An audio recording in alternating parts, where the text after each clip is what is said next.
Hello, everyone, and welcome back to the Unexplained Diaries. Here on this channel, I share real life encounters with beings from beyond the skies to help you unwind and drift off to sleep. Before we dive in, I would love to hear from you. Leave a comment and let me know where you're tuning in from.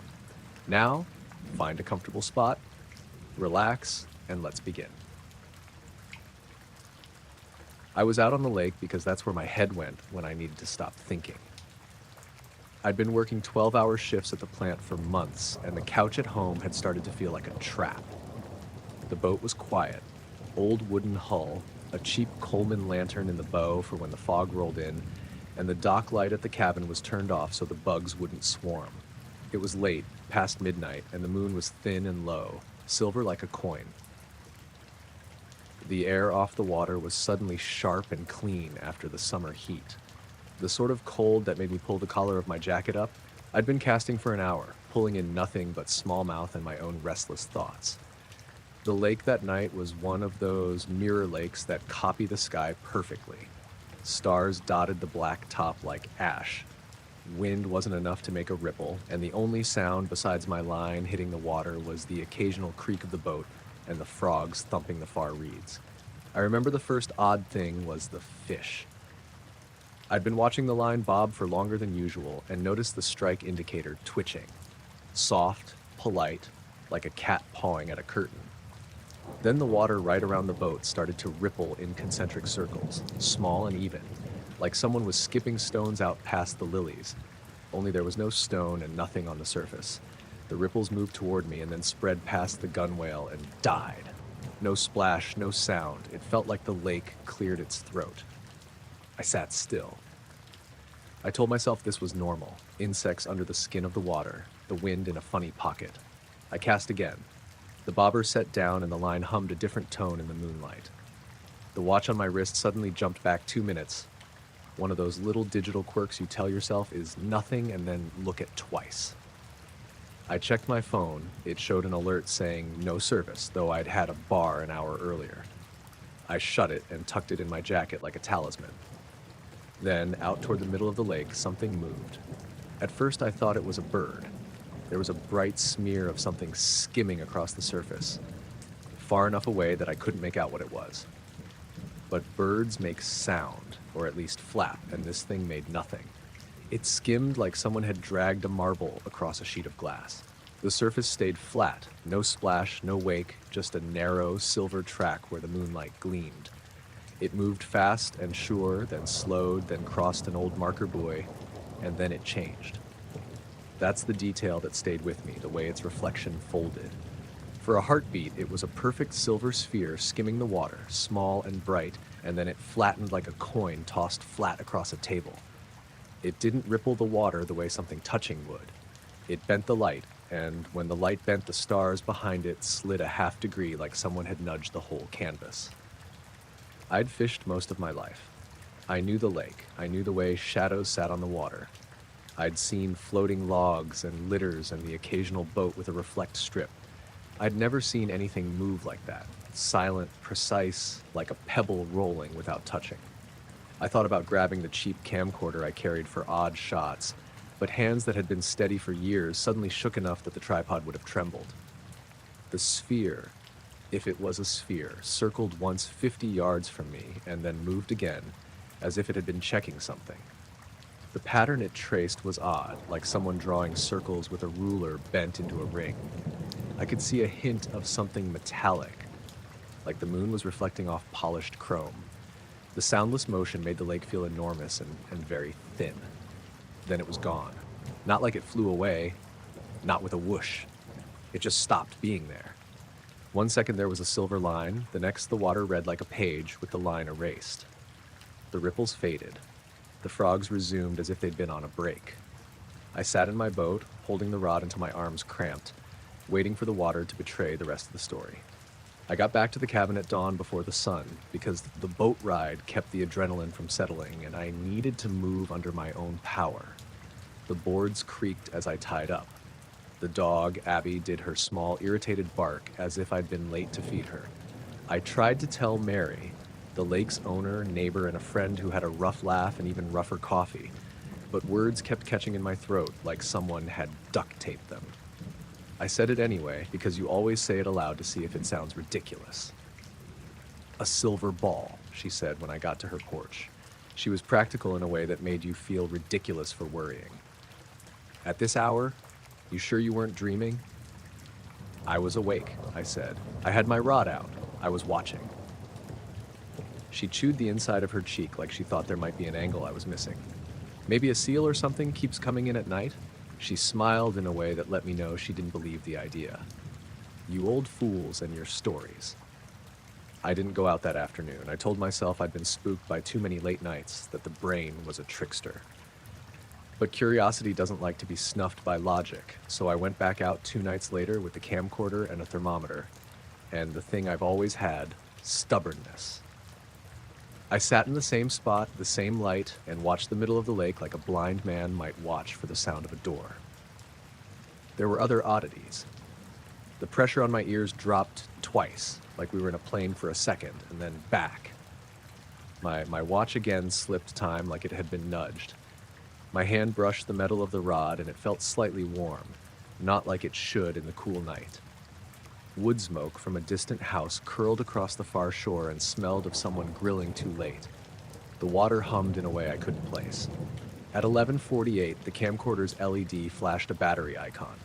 I swapped batteries, annoyed, then swore when I rewound earlier footage later and found a 30-second block missing. The tape had a gap like it had been cut.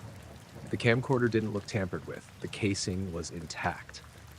The tape showed an image of the lake and then a jump, like someone erased a sentence from a paragraph. A week passed with nothing. I told less and less to Mary because her laugh had a way of stretching the thing smaller until it felt like an imagination failing. Around the same time, I noticed a car parked at the edge of the road by the tree line most mornings. Black, older sedan, no one visible. It was always there at dawn and gone by noon like it kept its hours. I photographed it once, and the picture came out grainy as if taken through a filter. Then, 2 nights after that, at around 2:30 a.m., I saw it again. The sphere came from the direction of the inlet and skimmed like before, closer this time, and when it passed near the dock, the water around the pilings flashed like someone had poured mercury in the air. I reached out, and my hand passed the air where the thing had been, and it felt colder than it had any right to. I was halfway across the boards before I realized Abby hadn't barked. She'd stayed asleep on the porch, not even twitching.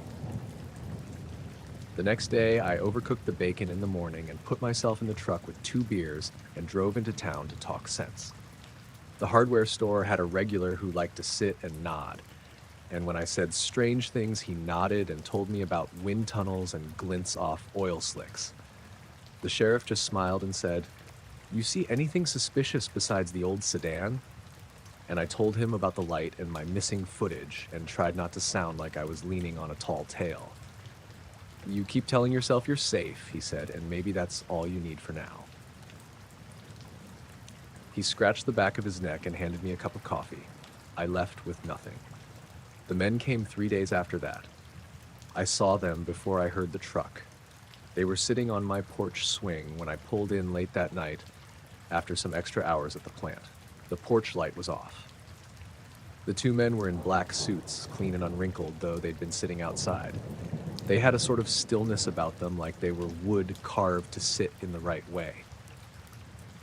One had a thin face with a nose that made you think he measured his words before he made them. The other had a wide jaw and sat slightly farther back, shoulders set. They weren't young. They weren't old. They looked like they'd been cut out of a sheet of the same gray cloth. My first instinct was to back the truck up and leave. My second was to unlock the door and act like I hadn't noticed, because I didn't want to hand them the satisfaction of scaring me. That lasted about 6 steps. I walked to the porch, boots making the hollow sound of someone returning. "Evening," the thin-faced one said. His voice was flat, polite. "Mr. Cole?" "That's me," I said. My voice sounded like a man who had tried to hold on to his composure for too long. "Can I help you?" "Mind if we sit?" the wide-jawed one asked. "We don't want to bother you." They spoke like that. No hurry, no small talk, as if everything was arranged ahead of time and they were simply arriving to fulfill the plan. I wanted to tell them to leave. I wanted to ask how they'd gotten my address. I wanted to tell them about the silver thing, the missing tape, the black car. I instead said nothing and sat down on the opposite end of the swing like we were doing something civil. They didn't look at the lake. They watched me in a way that felt like a thermometer might watch a patient, checking heat, checking color. I noticed their shoes, plain leather without salt stains or grass bits. The thin-faced man's hands were folded across his knee. "You fish at night a lot," he said finally. "I do," I said. "Stick to daytime," the wide-jawed man said, as if the phrase was a small kindness. "Excuse me," I said. I didn't laugh. I didn't know which face to make when a stranger told me how to fish. The two of them smiled the way people do when they're choosing words carefully. "There are elements that are more active at night," the thin man said. "It's safer to be out in daylight." "I understand," I said, and the words felt wrong in my mouth. I wanted to ask who they were, which agency, where they were from, why they were telling me this like a neighbor giving me a weather tip. But the thin man had a small silver card in his hand, and when he slid it across to me, I looked at it like a passerby might peer through a window. The card had an emblem and a reference code. No department I recognized. The numbers looked neat. "Who are you?" I asked finally. "We're researchers," the wide man said. "Field sampling." He leaned forward like he wanted to confide something that would make me feel better. "Public safety." The words had weight. They were careful to sound like the sort of people you could file a complaint with. They weren't threats. They were instructions. "If there's something out there bothering you, tell us," the thin man said. "We can help document it. There's no need to be in harm's way." "I've seen something," I said. "A silver thing. On the water. It..." The sentence cut off like a torn rope. "It doesn't make sound." They nodded like men who took mental notes and didn't need to write them down. The wide man's hand moved to his pocket as if to take something out, and I flinched only because of old habits. He slid a pamphlet across to me instead. It was plain paper. "Nocturnal Safety Advisory. Avoid nighttime activities near water." Someone had printed it for a reason. Someone who liked to keep things quiet. "You sure you'll be all right going forward?" the thin man asked. They phrased the question like a neighbor asking about a broken fence, as though they were offering community service. "Do you work for the county?" I asked. "Do you have IDs?" "We're with a regional unit," the thin man said. "We can provide contact information through official channels if you request it." He said it like the ball was in my court and he'd move if I asked. They stayed for 20 minutes. They asked about my boat, my routine, what bait I used. They asked about Abby and whether I kept a light on the dock. The questions were mundane in a way that made me want to answer with precise things you might scribble in a log: dates, times, numbers. They took notes on a small pad without looking like men bothered by handwriting. When they left, they stood at the edge of the gravel lane and watched the tree line until I couldn't see them. After they left, I checked my camcorder and my tape and my watch and the little items on the shelf where I keep tackle. The missing block on the tape hadn't returned. On the shelf, my spare reel of line that had been full was a little less full, as if someone had unwound a length to examine the filament and then wound it back badly. Days after they came, the black sedan stopped appearing at the road. The man at the hardware store started to smile my way again. Mary stopped laughing at me and instead asked if I wanted coffee more often, like she was trying a different kind of kindness. I went out during the day for a while. There were fewer ripples, fewer odd pressure drops. The lake behaved like a lake. I told myself I was done with nights on the water. I told myself I had been lucky and that the men had helped. I told myself that a person could be careful and be fine. I kept the card in my wallet for a while, not to call, but because it felt like keeping the name of a doctor you'd rather not visit but might need. I left the camcorder in the top drawer for months. Sometimes I'd take it out and press play and watch the footage until my patience wore thin, and the missing frames made me feel like I was watching someone edit my life. Once, long after the men left, I saw a glint on the water from the porch, no more than a sliver like a coin tilting at an angle, and I thought of that night. The dog stared at the far shore and then went back to sleep. I told myself to stick to daylight, then laughed quietly at the memory of the wide man saying the phrase as if it were advice you took for granted until you didn't. I never saw the silver thing again. I never got a call from whoever those men were to confirm their credentials. The watch stopped hiccuping. The sedan didn't come back. Life fit back into its slow routine with the same small dramas. A fence needing mending, a generator that wouldn't start, a neighbor's kid bringing over a raccoon that had been saved from a trap. The Men in Black became a story you might tell someone when you wanted to sound like a man who paid attention to the world. Sometimes, when I launch the boat at midday and the breeze is right and the lake runs like a polished plate, I let the rod hang loose and watch the horizon. I try to imagine that it was a charm, a trick of the light, an animal doing something graceful. Other times, I think about the way it bent the stars for a heartbeat, and the way the men slid the card across like people who knew the rules but wanted to keep the noise down. It felt like a warning and a favor at the same time.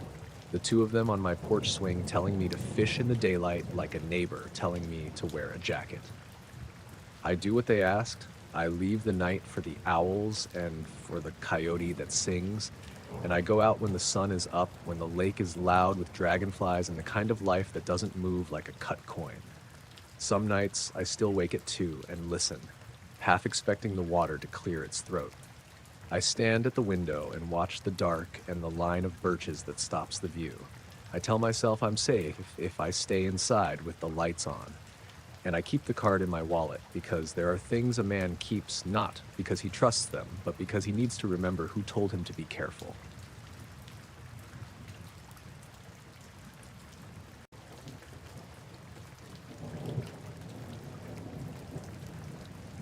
We left the trailhead at 4:30 in the afternoon.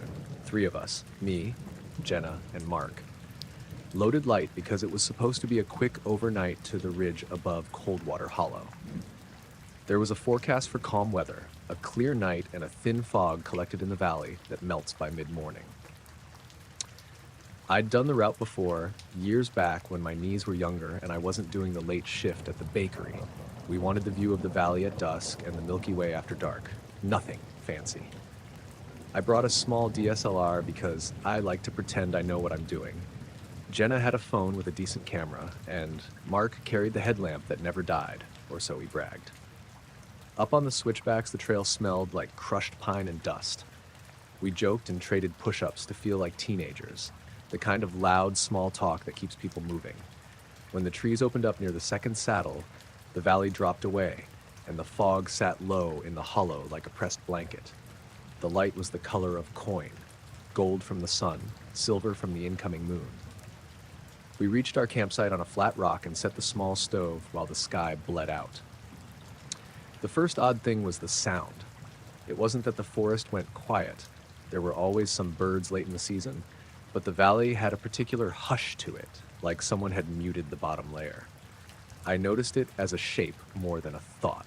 The usual hum of a river, the chatter of crickets, a far-off ATV, those things were there only as if someone had turned down the bass. Jenna pointed it out too. "Do you hear that?" she said, because talking about small weather changes is what you do when you want to be sure you're not imagining them. We ate. We watched the last of the sun smear across the eastern boulder, and then we set up camp with headlamps off. I always liked being without extra light on nights like that. Let the eyes adjust. Mark had a thermos and told stories about his cousin being chased by raccoons. We laughed, and the valley was a soft wash at our feet. Around 9, when the last bright strip of sunset bled out, the fog started to take on points of light. At first, we thought it was people's lights. Hikers down in the hollow moving between cars and cabins. They were too steady, though. Nodes of light rising and lowering like breath, then splitting, then joining like shoals of fish. Jenna lifted her phone and zoomed in. The screen caught a dozen tiny pinpricks of white moving slowly under the fog. "Weird," she said. "They're not on the road." We watched for a while because that's what you do when you see something oddly beautiful. The lights wove, one would skim close to the tree line and then move out toward the middle and then circle back. They made perfect small arcs like someone drawing with a compass. There was no noise, and the fog swallowed any sound that might have existed. Every now and then, the lights seemed to slow until they almost hovered. When they did, a darker patch in the fog would pass beneath them, like the light was cutting out the air. Mark pulled out the headlamp and clicked it low, then off. Maybe some hunter with a drone, he suggested. He tried to make the voice casual because we were all adults whose job it is to rationalize things. Drones make sound. We had been listening for something the whole evening. Nothing. No whir, no mechanical hum. The lights moved like small shells of glass. I got my DSLR and put it on a small tripod, framed for a long exposure over the valley. If you take a long enough shot, you can catch satellite streaks, plain paths, the smear of headlight lines, and I wanted that sort of nice photograph, a river of light across the fog. I set the shutter, felt the camera click, and in the screen's faint glow, we watched the lights move. There were other small, slow things that felt like misalignments. My watch, cheap digital, nothing special, blinked the wrong time for a second and then showed the right one again. Jenna's compass app spun like a toy top for a few moments before settling. Mark's headlamp dimmed to a low orange and then snapped back to white like someone had toggled a switch. We joked about battery issues, and then someone said the word electrostatic, and we all laughed too loud at that to be embarrassed. The lights slowed and braided together like threads. One of them skimmed low over the fog and then sank. When it sank, it did not touch the water the way a lantern would. The fog dimmed in a perfect ring, maybe 6 feet across, like something pressed a palm into it and left the shape. We watched a bubble of emptiness hang there suspended, then drift. I tried to photograph that ring, and the camera's live view stuttered once, like a bad cable. When I looked at the preview, the image looked fine, but the ring didn't show. Jenna's phone recorded a snippet, a few frames, and then her app said, "File corrupt." We traded glances and shrugged again because the woods will do that to you, make you notice the edges of your own senses. We hiked down the ridge to get a closer look at the lights because humans have that prickle of curiosity you can't cure. The descent was loose gravel and heartbeats, and the fog rose to meet us like a curtain. The lights were lower now, they moved with more purpose. We could see them slipping behind the tree line, then darting out over the field in jagged lines as if they had a map in their heads. That's when the first person-shaped detail caught us. In the shallow places where the lights passed, the fog formed a column that looked a lot like smoke, but not from fire. The columns tended to pair, always two, like two legs. Not full figures, not even silhouettes, but the way the fog gathered there made you imagine limbs. I said nothing about imagining them until Jenna asked quietly, "Do you think anyone's down there? People?" She kept her voice low, like the valley might listen. We crept lower until we were at the tree line and could look onto the meadow. There were no hikers, no truck lights. The lights were moving along the field at the far end of the hollow, and they seemed to be making a pattern, lines and knots like someone practicing rope. They moved with an economy that looked deliberate. An airplane would cross and be gone in a second. These were meandering and patient. As we watched, a pair of them, the brightest, rose and hovered a few feet above the ground, then slid together in a way that made the fog between them ripple. For a moment, the edge of that ripple looked almost metallic, reflecting moonlight a fraction brighter than the fog ought to. My skin pricked. I took a photo with the tripod and the shutter opened and closed with the normal soft sound. But when I checked the shot, the image was of streaked stars. The long exposure had recorded the star trails, but not the lights. Everything we saw with our eyes became thinner in the glass. We stayed until we felt the clinging of the valley, the kind of tired that sneaks up like someone piling blankets. We began to feel watched. Not hunted, not frightened in a sudden animal way, but observed, the way you know someone is standing just behind you because of a shift in the air. There were small things to pile up into unease. A deer waiting and then walking away like it had a job to do. A dog howling on the far farm as if to mark time. A woodpecker that stopped hammering mid-beat and didn't resume. The stars were cold and bright. We hiked back up the trail in single file, heads down. The valley lights moved as if in a different calendar, not hurrying to match our pace. When we reached camp, I packed my camera and put it away, more because my hands were tired than because I felt any sense of secrecy. We drank tea and argued about whether to stay the night. Mark wanted to, Jenna didn't, and I was somewhere in the middle. We took turns keeping watch, because that's what we often do in mountains. Someone with a lighter pack, someone who'll listen. I lay awake sometimes with my mind on small gears. I could hear the valley breathing and the occasional movement of a twig, the skitter of beetles. At about 2 in the morning, when my eyelids were too thin to be comfortable, Jenna tapped my shoulder. "Look," she whispered, and pointed down. The lights were closer now, almost right in the hollow, and they were weaving in a pattern that looked deliberate. But what made Jenna point was that the pattern made a straight line, perfect straight, a path across the meadow that cut through the fog and then stopped at a tree.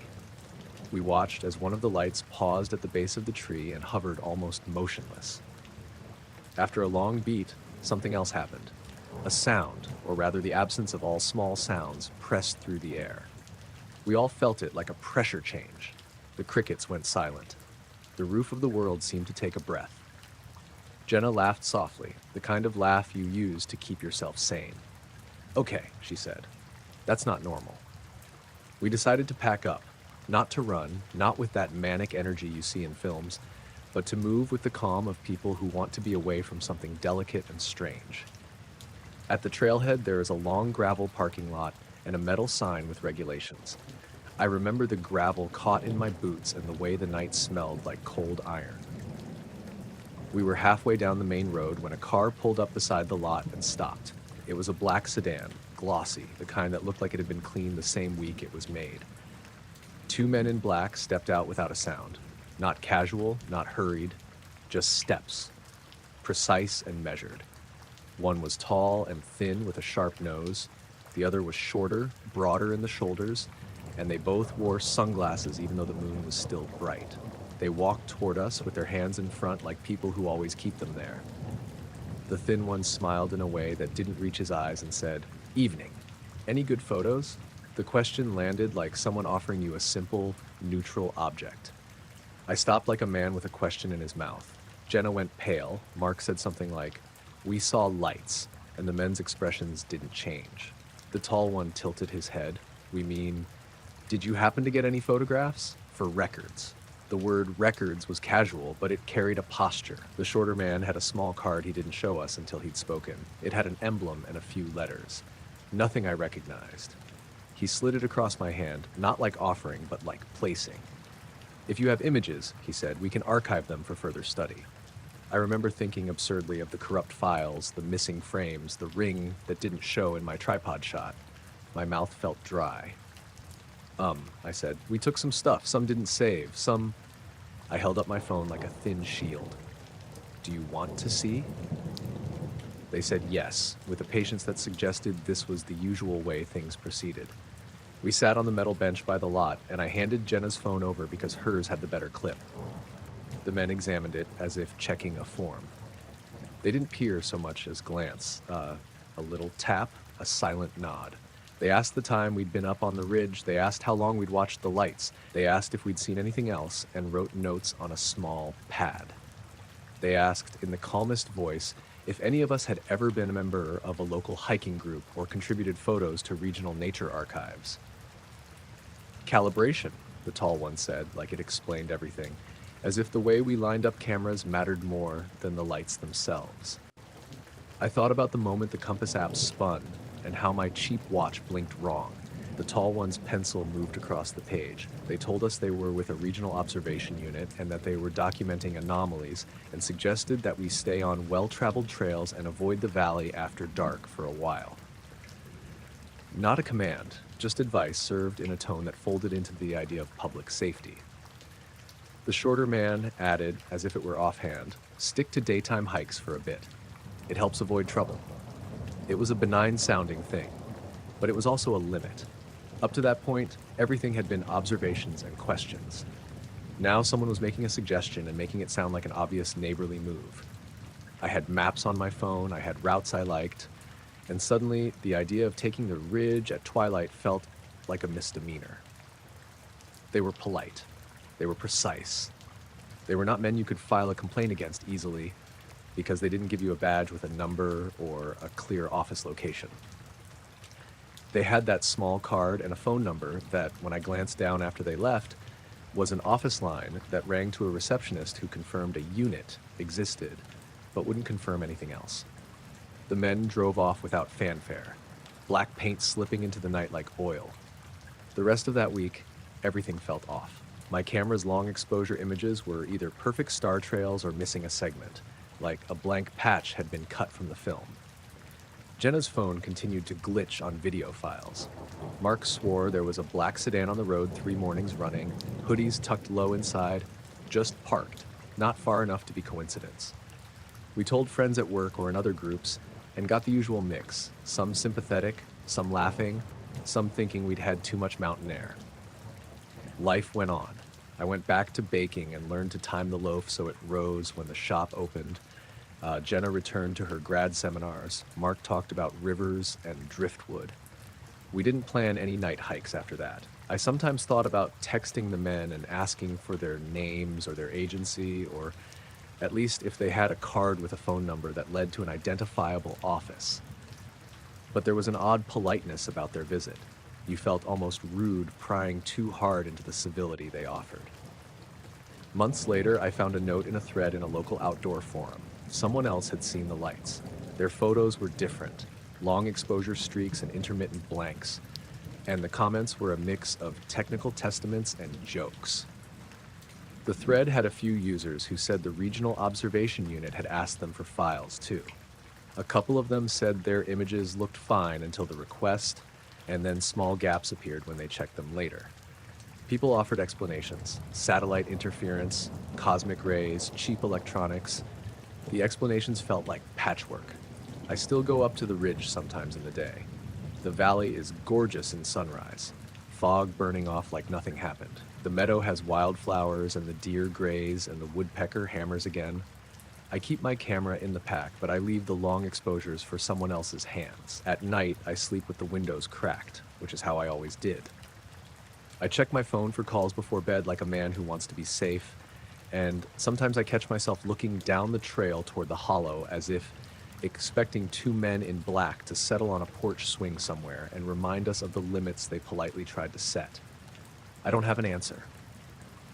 I have the shape of the lights in my memory, and the way the fog bowed like a hand, and the casual, unsettling question on a dark gravel lot: any good photos?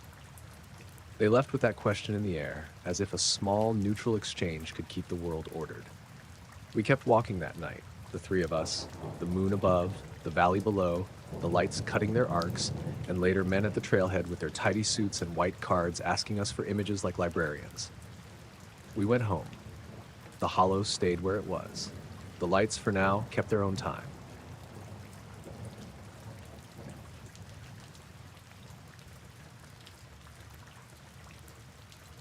I was about halfway through my usual Thursday evening hunt, trudging along the ridge that runs behind the old Thompson property in northern Vermont.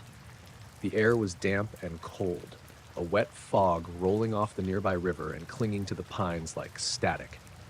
I had my rifle slung over my shoulder and my pack tightened up, the one with the extra lenses and my old Canon for wildlife shots.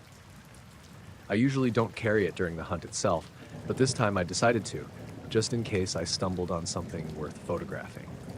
The forest had been quiet for hours. No birds, no rustle of squirrels, nothing but the occasional snap of a branch underfoot. It always gets that quiet just before dusk, but this felt different, like the woods themselves were holding their breath. I was following a deer trail down toward a small clearing I knew about. The path opened up to a low valley where the grass was taller, greener, and usually dotted with frost this time of year. When I stepped into the clearing, something stopped me cold. The grass wasn't just flattened or trampled, it was burned.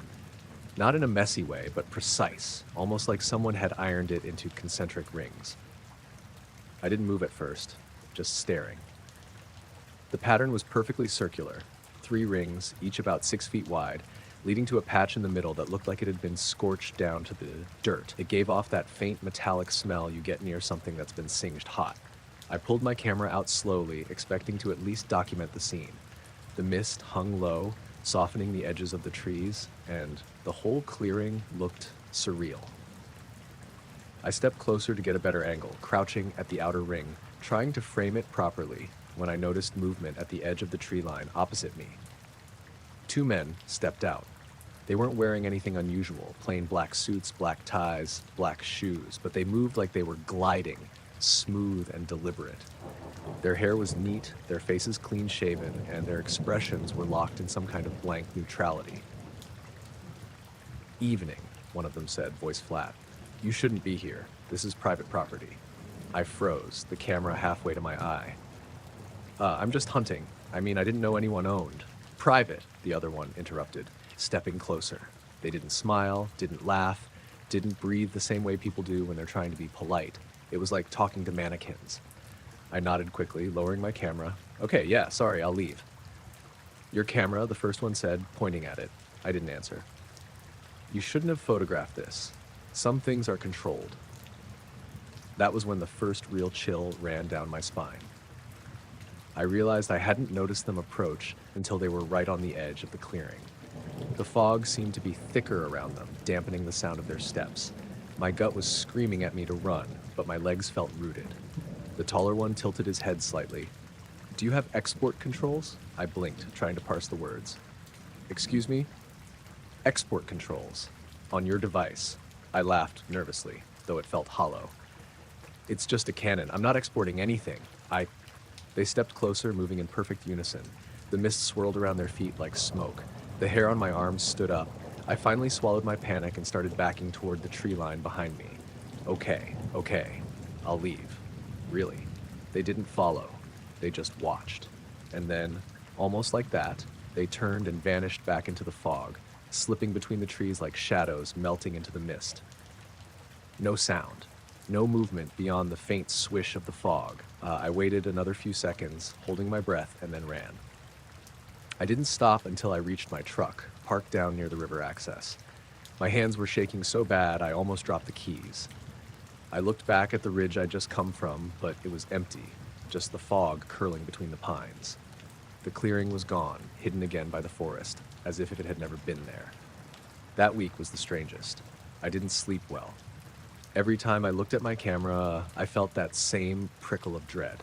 And then, Tuesday morning, I walked into work at the small electronics shop I manage in Stowe. Two men in black were standing there. The same kind of suits, same blank faces, same deliberate movements. I froze before the front counter, coffee cup halfway to my lips. They didn't look like customers. "You have a moment?" the taller one asked. I nodded, dumbly, and led them to the side office. "Export controls," the shorter one said, eyes flicking to the corner where I keep the cameras for repair and testing. "On your drone." I swallowed hard. I don't know what you mean. It's very important that you answer truthfully. Did your drone record anything unusual? I wanted to laugh, wanted to call them insane, but I felt it deep in my chest that whatever they were asking wasn't a joke. I flew it a couple days ago, up near the ridge, I admitted. But it's just a hobby drone, nothing special. They both nodded slowly, almost like they'd expected that. "We'll need you to delete any footage, all of it, immediately." I blinked. "Delete? I don't know if I can do that. It's on my SD card at home." They didn't raise their voices, they didn't even frown. "You will. Tonight, and you will not share it with anyone. Ever." Then they left. No goodbye, no small talk, no acknowledgement of my stunned silence. Just the foggy slide of the door closing behind them. I went home, sat on my couch with the SD card in my hand, staring at it like it might bite. Eventually, I backed it up to my laptop. I couldn't bring myself to watch the footage right away. Part of me was afraid I'd see something I wouldn't be able to unsee. Another part of me kept wondering if maybe I hadn't really seen the clearing, or the rings, or those men at all. Finally, I clicked open the files. The drone footage started as usual. The tree line from above, the river winding through the valley, the fog crawling like smoke. And then I saw it, a dark shape hovering above the ridge. No rotors moving, no sound. The wind was whipping around it, trees bending underneath gusts, but it stayed perfectly still, a shadow against the fog. I zoomed in, shaking, and the shape resolved into something vaguely geometric, metallic, but no edges, no features. It didn't move, didn't tilt, didn't react to the gusts at all. Then, in the corner of the frame, the two figures stepped into the clearing. My heart skipped. Black suits, black hair, the blankest expressions I've ever seen. They didn't wave or signal. They just stood, watching. And then the shadow above them shifted slightly, almost imperceptibly, and they turned and vanished back into the trees. I closed the laptop and sat in silence. I still don't know what it was I recorded. I still don't know who those men were, but I keep the footage. I keep the memory of the clearing, the rings in the grass, and the quiet, cold fog that seemed to swallow everything else that night. After that, I haven't flown my drone near the ridge again. I haven't gone back to that clearing. Sometimes when I'm driving down the back roads in the evening, I swear I see a dark shape hovering in the distance, motionless, just beyond the tree line, like it's waiting. And I remember the men in black and how they knew more than I ever could. I tell myself it's just coincidence, that I'm imagining it. But every so often late at night, I can still smell that faint metallic tang in the air, and the memory of those circles in the grass comes back, sharp and precise, like nothing human could have left them. I haven't told anyone else. Some things you just don't.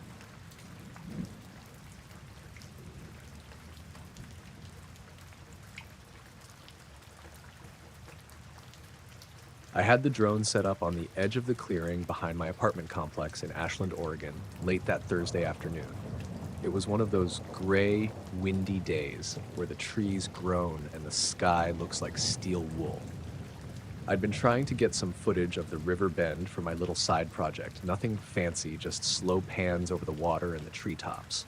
I'd flown drones for years, mostly in quiet spots like this, and I was pretty confident in handling the winds. I was hovering the drone above the tree line when I noticed it. At first, I thought it was a bird, a crow maybe, but the way it moved didn't make sense. It wasn't moving at all. Not up, down, side to side. Just sitting there in the air, completely still. The wind was gusting hard enough to jostle branches, and my drone was fighting to stay steady. But whatever this thing was, it didn't sway at all. It was a dark shape, almost blending in with the clouds above. But there was a faint reflective shimmer along its edge, like a dull metal under the overcast sky. I started circling it with the drone, trying to get a better angle. The reflection caught the last bit of sunlight and glinted like a dull silver.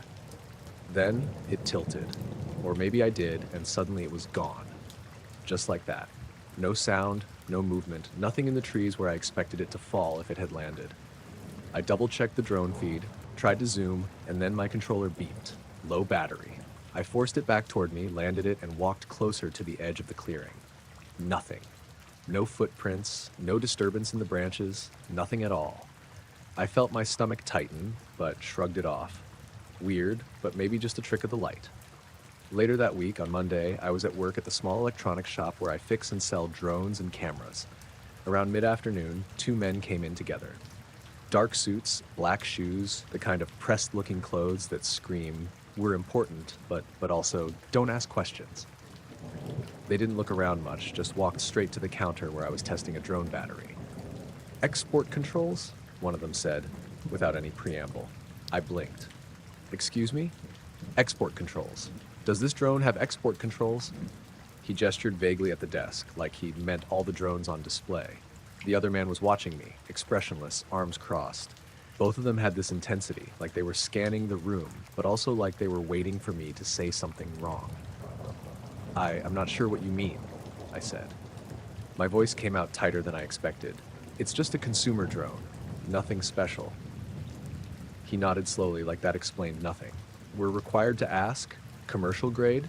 Sensitive optics? Could be used to capture restricted areas?" I tried to keep my tone casual. "No, just hobby stuff. Mostly landscape stuff. Nothing top secret, I swear." They exchanged a glance I couldn't read, then the first guy pulled a small notebook from his coat. He wrote something down, tore the page, and handed it to me. "Check the serial numbers. Any irregularities, report to us." I looked at him like he'd lost his mind. Report to you? Who are you? Who are you exactly?" They didn't answer that, just nodded once and walked out like they owned the street outside. I stood there for a moment, staring at the notebook. My hands were shaking slightly, and it wasn't from the caffeine I'd had that morning. I tried to shrug it off as someone doing corporate inspections or something, but I couldn't stop thinking about the hovering shape in the trees, the way it just stayed there, like it didn't care about gravity or wind. And now, these guys, black suits asking about export controls for my little hobby drone. That evening, I went back to the clearing. I brought the drone again, hoping to convince myself it was just a weird bird or maybe a reflection off a plane far away. The wind had picked up even more. I was filming the tree line slowly, making wide passes, and then I saw it again. This time I didn't even notice it at first. It was the way the light bent slightly across the canopy that caught my eye. Then the shape snapped into focus, the same dark form hovering maybe 50 feet above the tree line. Perfectly still again, even though the gusts made my drone struggle like crazy. I moved closer, staying low behind a small ridge. I couldn't hear anything. No engines, no hum, nothing. Just the wind in the trees and that impossible stillness above. I watched it for maybe 10 minutes. I zoomed in on my controller screen. No wings, no obvious propellers, just a matte dark form. Then I noticed the reflection again. Not light off metal, more like a mirror reflecting the gray clouds in a way that made no sense, like it was blending with the sky. And then I had this sudden, stupid, panicked thought. If it notices me, does it care? And why does it feel like it does? My skin went cold and I almost dropped the controller. I brought the drone back down and packed it away. I didn't want to see it anymore. The next day, the black-suited men came again. Same intensity. No introductions. Serial numbers, the first one said, holding out the notebook again. I couldn't help myself this time. Look, I don't know what you want from me. I don't even know who you are. I was flying in the woods, nothing classified, nothing secret. He just stared at me for a long beat. Then he wrote something down, tore it off, and handed it over.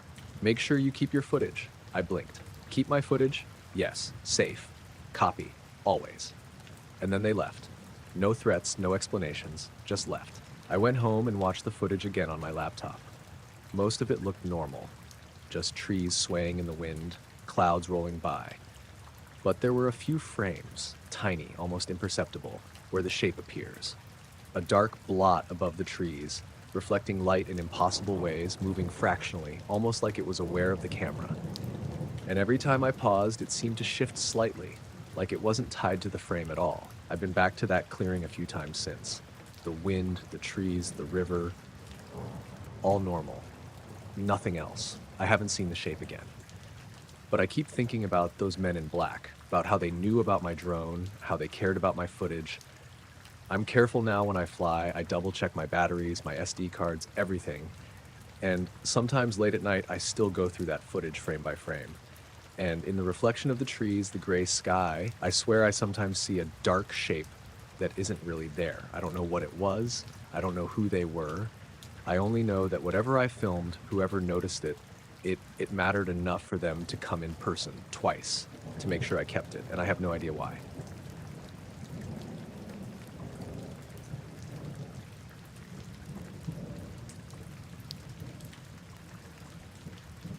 I was driving home late that night on Route 97, somewhere north of Lake Chelan. The sky was clear, moon high and bright, and the road mostly empty. I remember thinking it was the kind of night you could actually hear the engine in your own car over everything else, the air crisp and still. I just passed the turnoff for that little resort town, and I was feeling that easy, half-asleep sort of focus when I noticed the lake on my right.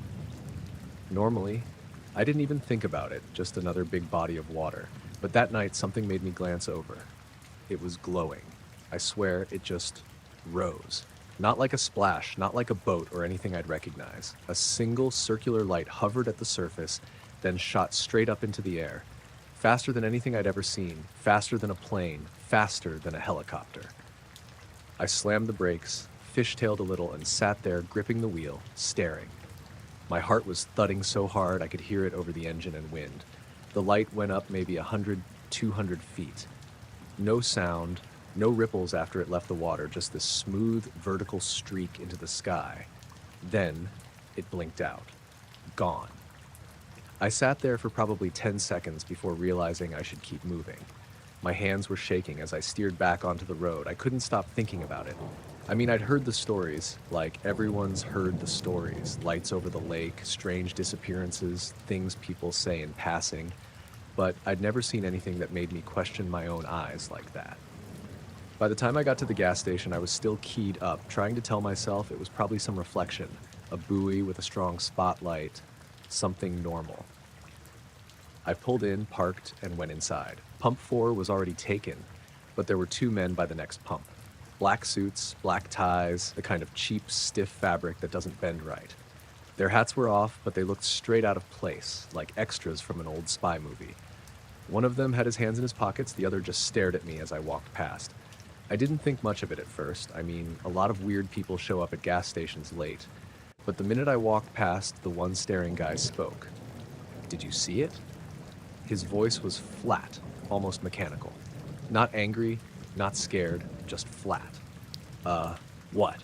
I asked, and I realized my heart had started racing again. "The reflection," he said, "from the lake." I froze. The other man shifted slightly like he was waiting for me to answer. I glanced at the lake again, visible through the station windows, calm and dark as ever. "Yeah, I saw something," I said. "I don't really know what it was." They didn't react. They just nodded once, slowly, and the man who had spoken added, "Careful what you say. Not everyone understands." I nodded, feeling dumb. I filled up my tank as quickly as possible, trying to pretend I wasn't staring at them, trying to figure out why two grown men in black suits were standing by the pumps in the middle of the night, asking about a glowing light over a lake. When I turned back to the pumps, they were gone. The pumps were empty. I double-checked the mirrors. Nothing. I didn't see them leave, didn't see a car. It was like they evaporated into the night. Driving away, I kept checking the rearview mirror. For a mile or two, I thought I saw something black moving in the shadows near the tree line, but whenever I blinked or turned my head, it was gone. I convinced myself I was imagining it. The adrenaline was still high, and I told myself my brain was just playing tricks. The next day at work, I tried to push it out of my head. I didn't bring it up with anyone, not even my best friend Mike, because part of me didn't want to sound insane. But every time I thought about that glowing object or the two men, it felt like there was some weight pressing in, a kind of quiet pressure in the air I couldn't shake. A week later, I mentioned it to my younger brother Alex. "You ever see anything weird over the lake?" I asked him. He shook his head, but then he paused. "I mean, I thought I saw something a few nights ago. A light. Went straight up, didn't make a sound, but I figured it was fireworks or something." I didn't say anything after that. We both just looked at each other, uneasy. A month went by. Nothing happened. I started thinking I'd imagined the whole thing. Then, late one night, I drove past the same stretch of Route 97 again. The lake was dark, calm, nothing unusual, but as I went past, I swear I saw a faint glow under the water, moving slowly toward the shore. It vanished before I could blink. My hands gripped the wheel so tight my knuckles whitened. I didn't stop this time. I didn't look back. I stopped at another gas station a few miles down, trying to calm myself. The fluorescent lights overhead buzzed like they were alive, and I kept checking the windows. And then I saw them, two men in black standing by the pumps, not waving, not smiling, just waiting. I considered turning around, going somewhere else, but something made me walk up. My chest felt tight, and my legs were heavy, like the ground itself was resisting me. They didn't speak at first. The one on the left, the one who'd been silent the night I saw the glowing object, finally said, "Did you see it tonight?" "Yes," I said. My voice cracked. I think so. Something in the lake." The man nodded. The other one spoke this time. "Keep it to yourself." He didn't say please, didn't say anything else, just that. His tone was calm, almost casual, like it wasn't a threat, it was a warning, but there wasn't any anger behind it. I nodded again, fumbling with my wallet to pay, my hands shaking so badly I dropped a few coins. They didn't react, just waited. And then, as I turned to leave, I glanced back. They were gone. Again, no car, no footprints, nothing. I don't know how they disappeared so fast. I drove home and didn't stop thinking about it. I didn't tell anyone else. Over the next few months, I kept an eye on the lake whenever I drove by at night. Sometimes I thought I saw a flicker, a faint reflection, movement in the water. Sometimes nothing. Every time I half expected to see them, standing in black suits, waiting for me. I never saw them again, at least not at the gas stations. But the memory is there, like a shadow I can't shake. I don't know if they were just people or if they were something else entirely. And I still wonder about that light, the way it moved, the way it rose from the lake without a sound. I tell myself it was a trick of the light, an overactive imagination, or maybe someone playing a stupid prank with a drone. But the part of me that felt their gaze that night, the quiet pressure in the air, the way they seemed to know I saw something, well, that part never really goes away. And sometimes when I drive past the lake after dark, I swear I feel like someone's watching me from the shadows, waiting.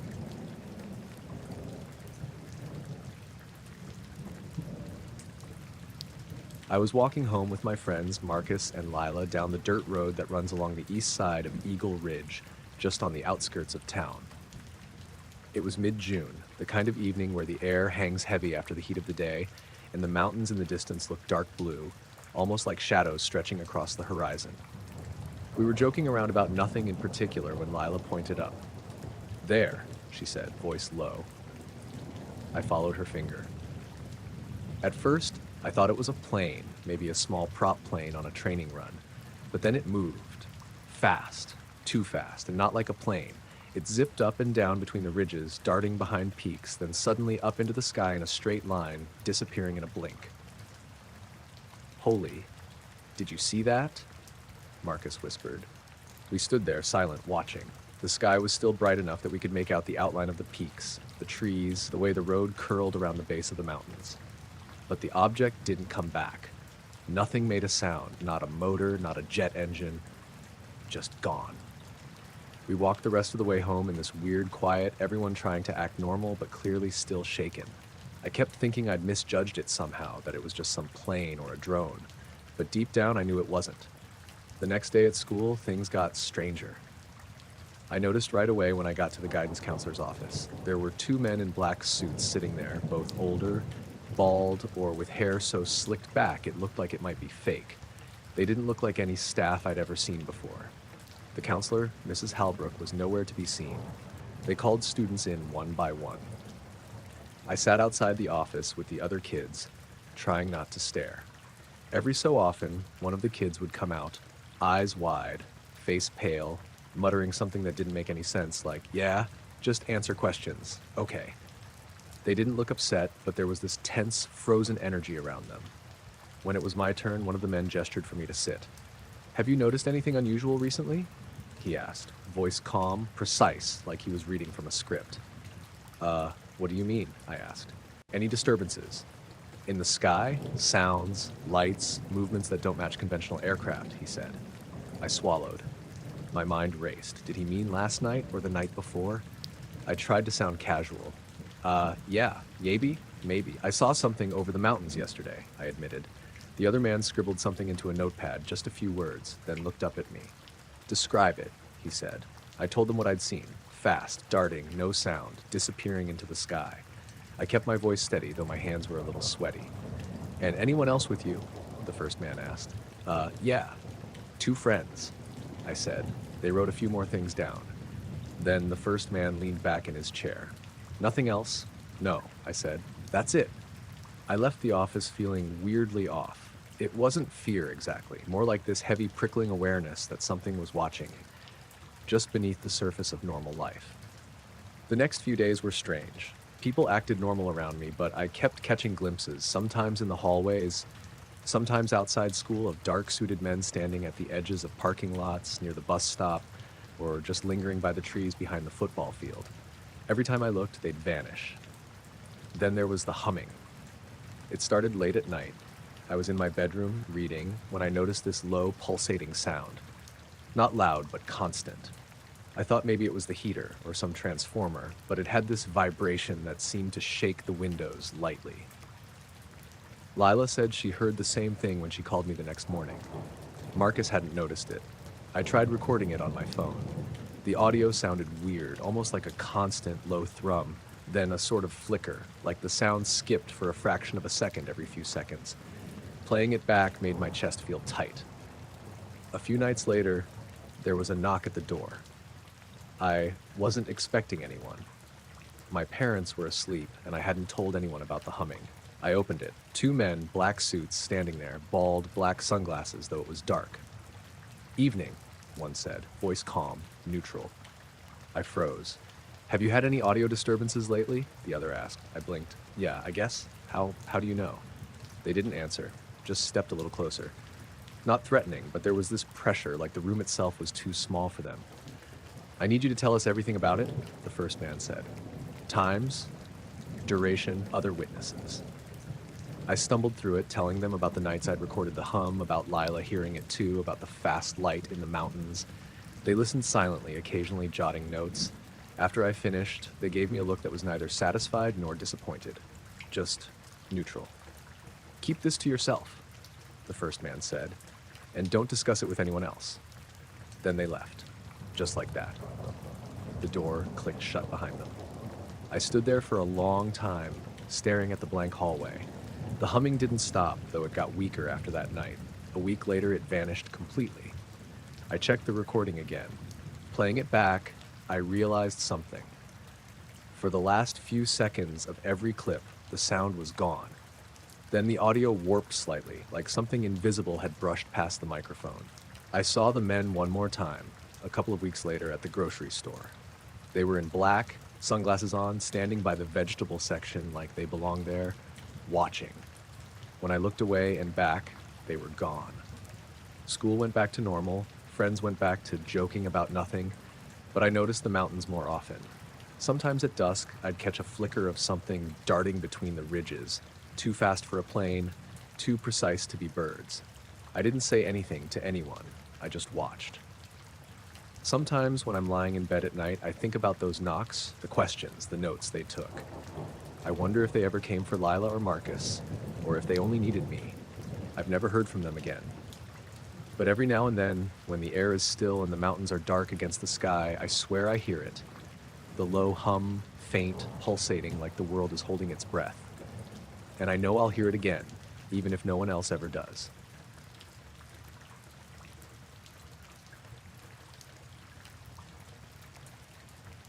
I was already up late that night, sitting at the kitchen table with a half-empty cup of coffee.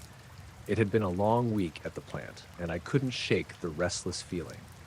I live in a small, older house on the edge of town in northern Wisconsin, surrounded by dense pine woods.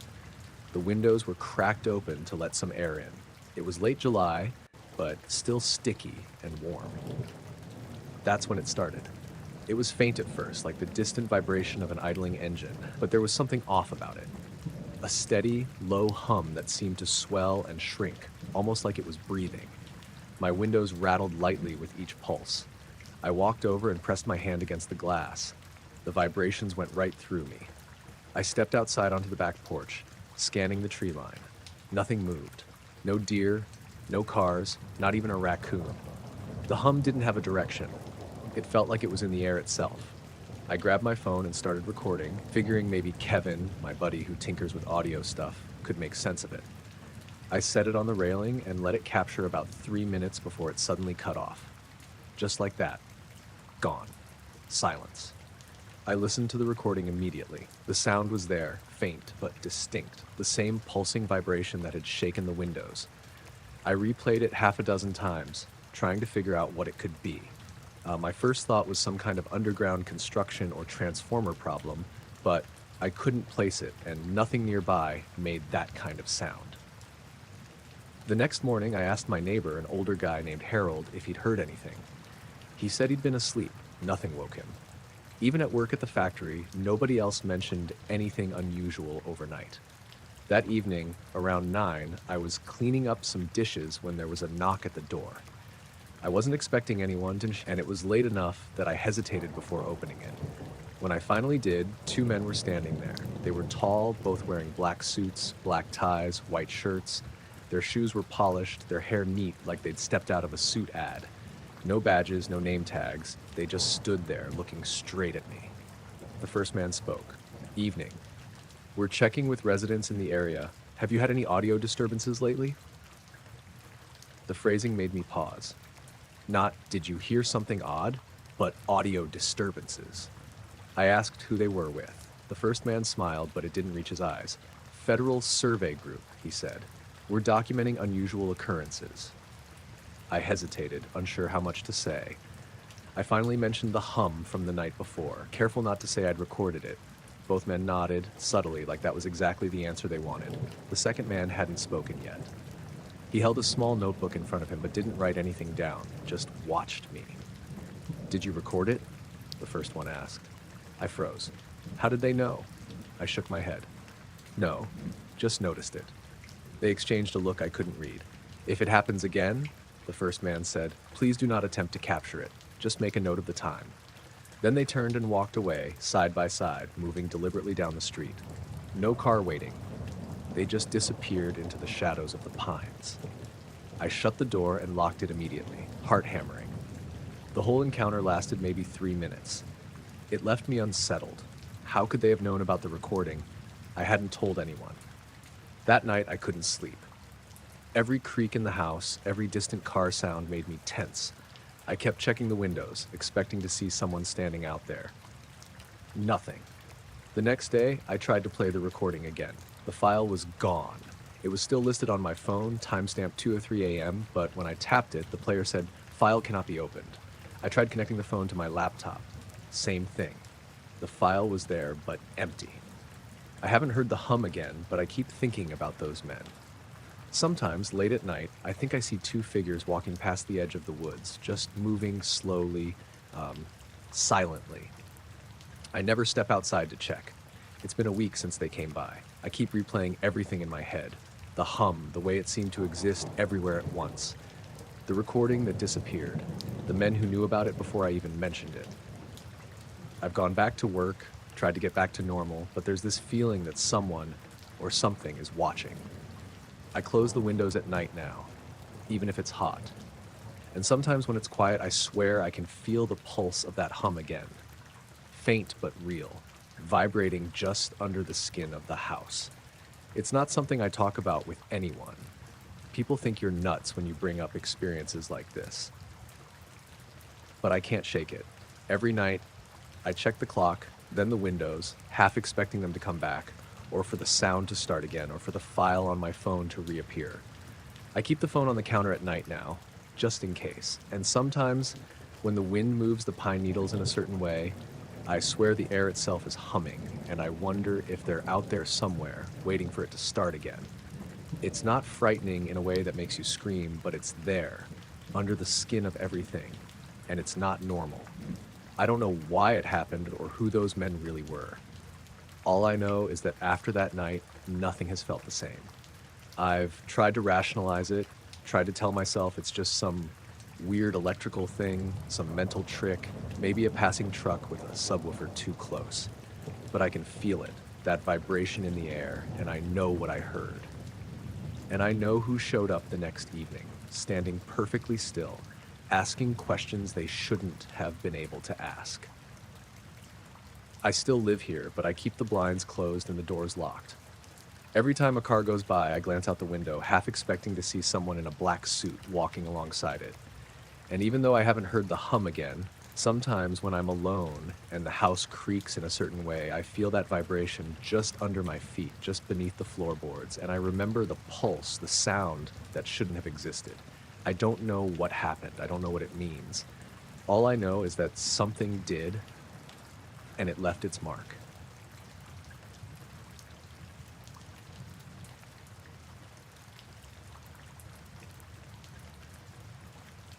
I was finishing my last round at the industrial park around 3:30 a.m., just pushing a mop through the main lobby.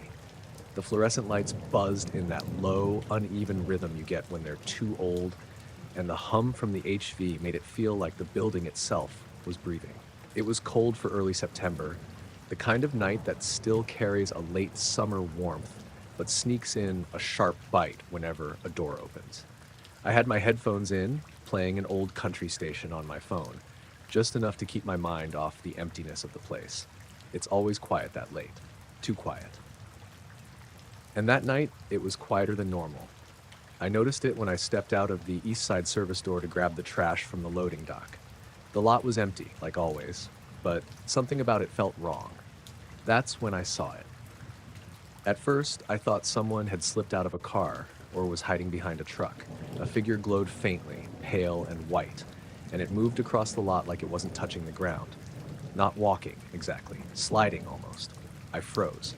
The shape was vaguely human, but it was like it was wrapped in light or fog.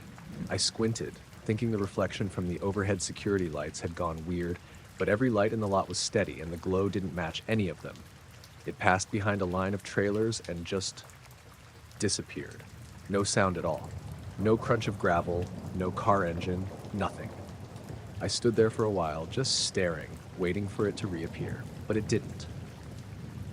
My first thought was that I'd imagined it, maybe caught a reflection on my glasses or a trick of the shadows, but my stomach had that tight, cold twist you get when you know you didn't imagine it. I tried to shake it off and finished my rounds, though I kept glancing out the windows. Around 5 a.m., I went outside to lock up the east doors, and that's when I saw something else. A small car parked on the far side of the lot, headlights off, engine quiet.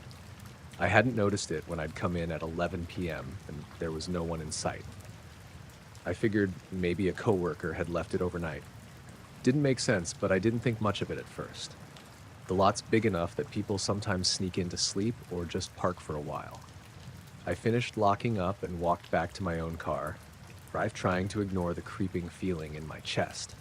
Around 6 a.m., the sun was just starting to touch the horizon, washing the lot in pale light. I got to my car and froze again. 2 men were standing there right by my driver's side, both dressed in black suits that looked new, pressed, hats. Their faces were pale, almost featureless in the dawn light, and they didn't look like anyone I recognized from the park. "Morning," one said. His voice was calm, even like reading a script. "Were the security lights malfunctioning last night?" I blinked. I don't think so." I kept my keys in my hand. "I mean, I didn't notice anything. Everything looked fine." The second man nodded slowly. "Good, we just wanted to check. Very easy for something to go unnoticed when the building's empty." I nodded, feeling stupid and nervous. My eyes flicked between them and my car. "Right?" There was a pause. They didn't smile, they didn't fidget, just stared like they were expecting me to say more. I didn't. My throat went dry. "You're the janitor?" the first one asked. I swallowed. "Yeah." "Nothing else unusual?" the second asked.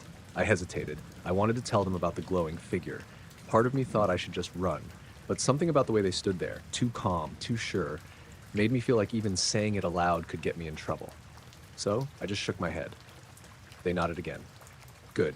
Have a safe day." They walked toward the edge of the lot, moving without turning, keeping that quiet, smooth pace. I watched them go until they disappeared behind the row of trailers. I got in my car and sat there for a minute, hands on the wheel, thinking about the figure I'd seen. The lot had been empty. No cameras showing anything out of the ordinary, and yet I couldn't shake the image. The glow, the way it moved, the way those 2 men had appeared exactly when I left. When I got home, I told my wife, but she just laughed and said it was a weird dream or maybe a prank. I wasn't so sure.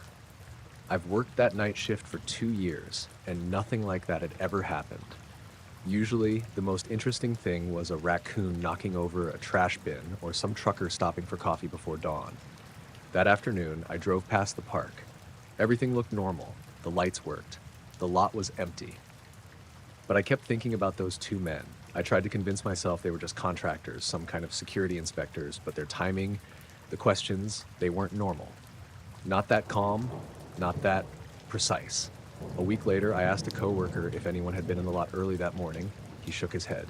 "Nope, didn't see anyone unusual. You sure you weren't dreaming?" I said nothing.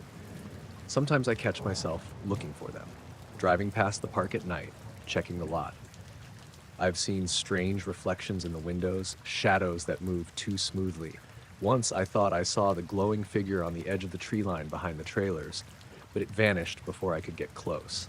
I haven't seen them again, the 2 men, and I don't know if I want to.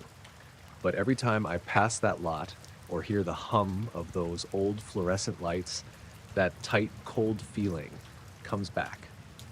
I still think about it most nights when I walk out to my car after a shift. The figure, the men, the questions. And I keep wondering what they wanted to know about the lights, about me, about the lot. I keep telling myself I imagined it all. Maybe I did. But I know what I saw. And I know those men were real enough to stand there in front of me, just at dawn, like the world hadn't even noticed them. I drive past the lot slower now, windows up, lights on. I park under a street lamp when I have to go inside at night, just in case. And sometimes If I catch the corner of my eye just right, I swear I can see that same pale glow sliding across the lot, and I remember that morning, the way the world felt small, quiet, and like it wasn't entirely mine. I never tell anyone at work, never bring it up, but every shift I finish, every quiet lot I leave, I feel the weight of their gaze, even when I'm alone.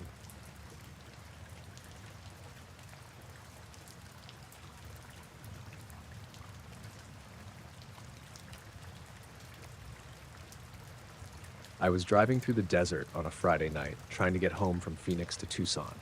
It was late, well past midnight, and the highway was mostly empty. The air outside my windows was dry and still, the kind of silence that makes the road feel longer than it really is.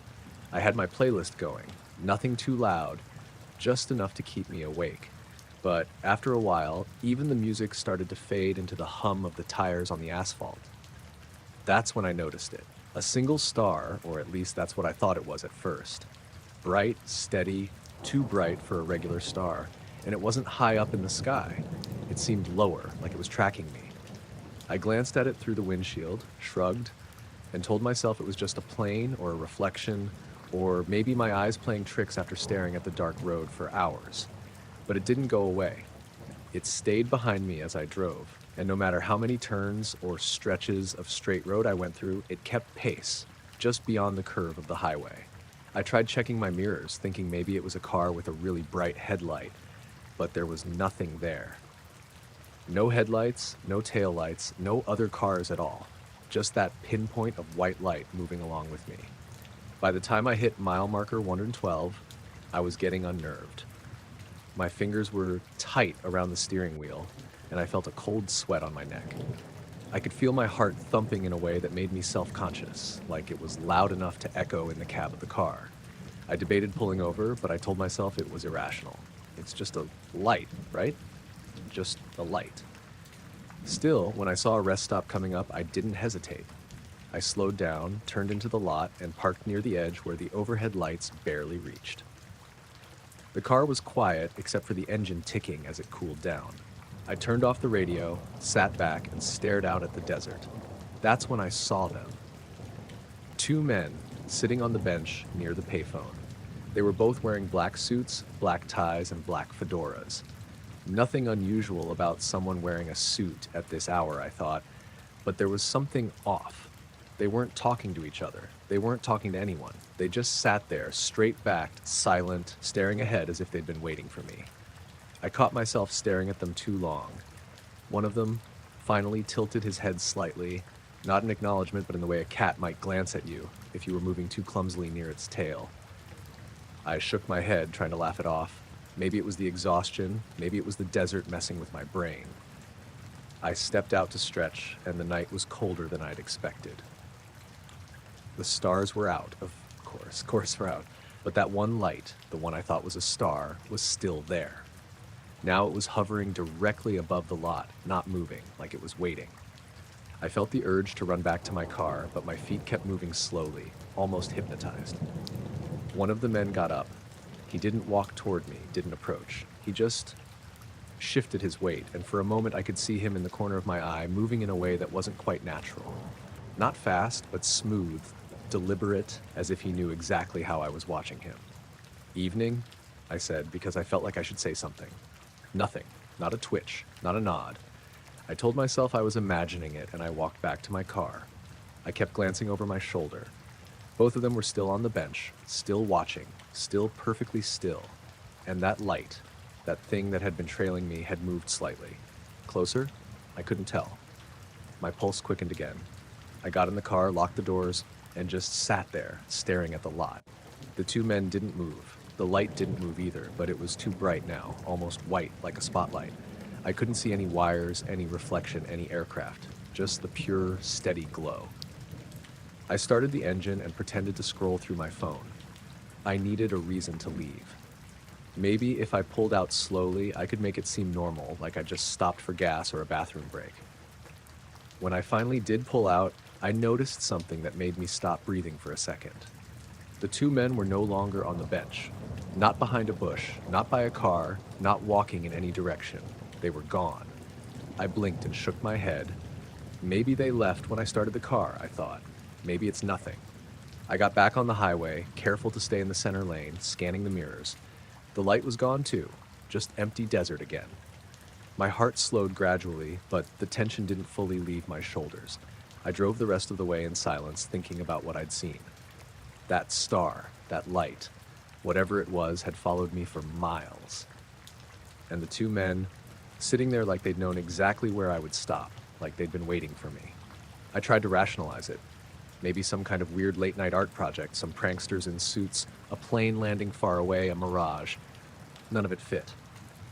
I didn't tell anyone for a while. I even debated whether I should call the police if they were doing something illegal. But there was nothing to report, no crime, no explanation, nothing. A week later, I drove back through the same stretch of desert, same road, same time. I kept scanning the horizon for that light, the bench, the two men. Nothing. Empty desert. Just me, the asphalt, and the stars. It's been years since that night, and I still think about it. Sometimes when I drive long stretches of highway, I glance at the mirrors out of habit, half expecting to see that pinpoint of light. And occasionally, when it's dark enough and the road is quiet, I think I catch a shadow on the shoulder, something perfectly still, watching. But I never stop at that rest area anymore.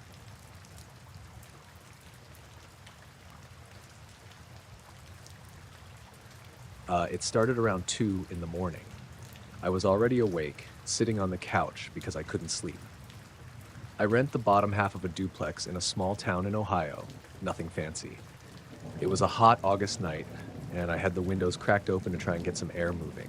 That's when I heard it. At first, I thought it was just a truck idling far off, or maybe someone working on machinery late at night. But the sound didn't fade or move. It was a low, steady hum, but it had this pulse to it, like it swelled every few seconds, almost like the bass you feel at a concert, except this was quieter and more physical.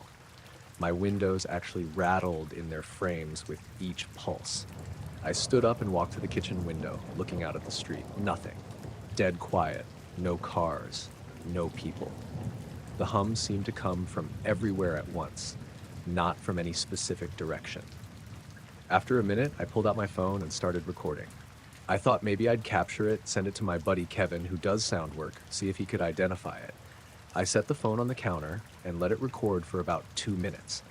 Then, as suddenly as it had started, the hum cut off. Silence. Not even crickets. I replayed the clip right away.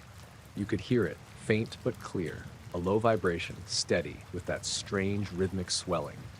I listened a dozen times, trying to figure out what it could be. My first thought was some kind of underground work or a power issue, but nothing about it felt right. I went to bed uneasy. The next morning, I checked with my upstairs neighbor, an older woman named Mrs. Patel. She said she hadn't heard anything, though she sleeps with a fan on. I asked a couple guys at the garage where I work if they'd heard anything weird overnight, but nobody had. That evening, around 9, I was home again. I was halfway through a sandwich when there was a knock at the door. I wasn't expecting anyone. I opened it to find 2 men standing there. They were both tall, dressed almost identically. Black suits, white shirts, black ties. No badges, no clipboards, nothing to indicate who they were. They looked out of place on my porch, like they'd stepped out of an old photo. One of them spoke right away.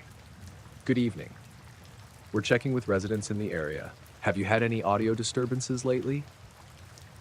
The phrasing threw me. Not "did you hear a noise," but audio disturbances. I asked them who they were with. The first man gave a quick smile that didn't touch his eyes and said, "We're with a federal survey group. Just need to confirm if you've noticed anything unusual." I hesitated. I didn't want to mention the recording right off. I said I'd heard something the night before, a low humming sound. Both men nodded slightly, like that was exactly what they expected me to say. The second man, who hadn't spoken yet, pulled a small notepad from his pocket but didn't write anything down. He just held it. "Did you record it?" the first one asked. That made me go cold. I hadn't told them I recorded anything. I played dumb and said no. I'd just noticed it for a couple minutes. They exchanged a quick look. Then the first man said, "If it happens again, please do not attempt to capture it. Just make a note of the time." Then, as if that settled it, they both stepped back and said, "Thank you for your cooperation. and walked down the driveway. There was no car parked out front when I opened the door. By the time I leaned out to check, they were already halfway down the street on foot, side by side, not talking. I shut the door and locked it immediately. The whole encounter lasted less than 3 minutes, but it left me shaken. How did they know I'd recorded it? Nobody else knew, not even Kevin. I hadn't sent him the clip yet. That night, I sat in the dark, phone in my hand, waiting for the hum to come back. It didn't. But every time a car went by or the house creaked, I felt like someone was standing outside listening. The next day, when I finally worked up the nerve to play the recording again, the file was gone. It was still on the list, timestamped at 2:07 a.m., but when I tapped it, it wouldn't play. Just an error message. I tried plugging the phone into my computer. Same thing. The file was there, but empty, showing 0 seconds.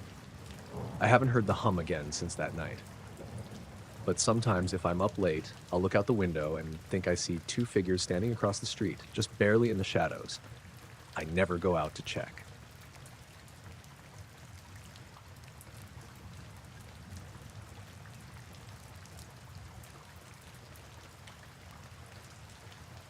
I was driving back from the shop late, around 11 at night. I do car work in a little garage outside Lincoln, Nebraska, and sometimes if a job runs long, I just stay until it's done. That night, I'd been fixing a transmission for a guy who needed his truck the next morning. By the time I cleaned up and locked up, the streets were empty and the air had that heavy, late summer humidity that clings even after the sun's gone down. My route home takes me along county roads, flat stretches with nothing but cornfields on either side. It's the kind of drive where you can go 10 minutes without seeing another car.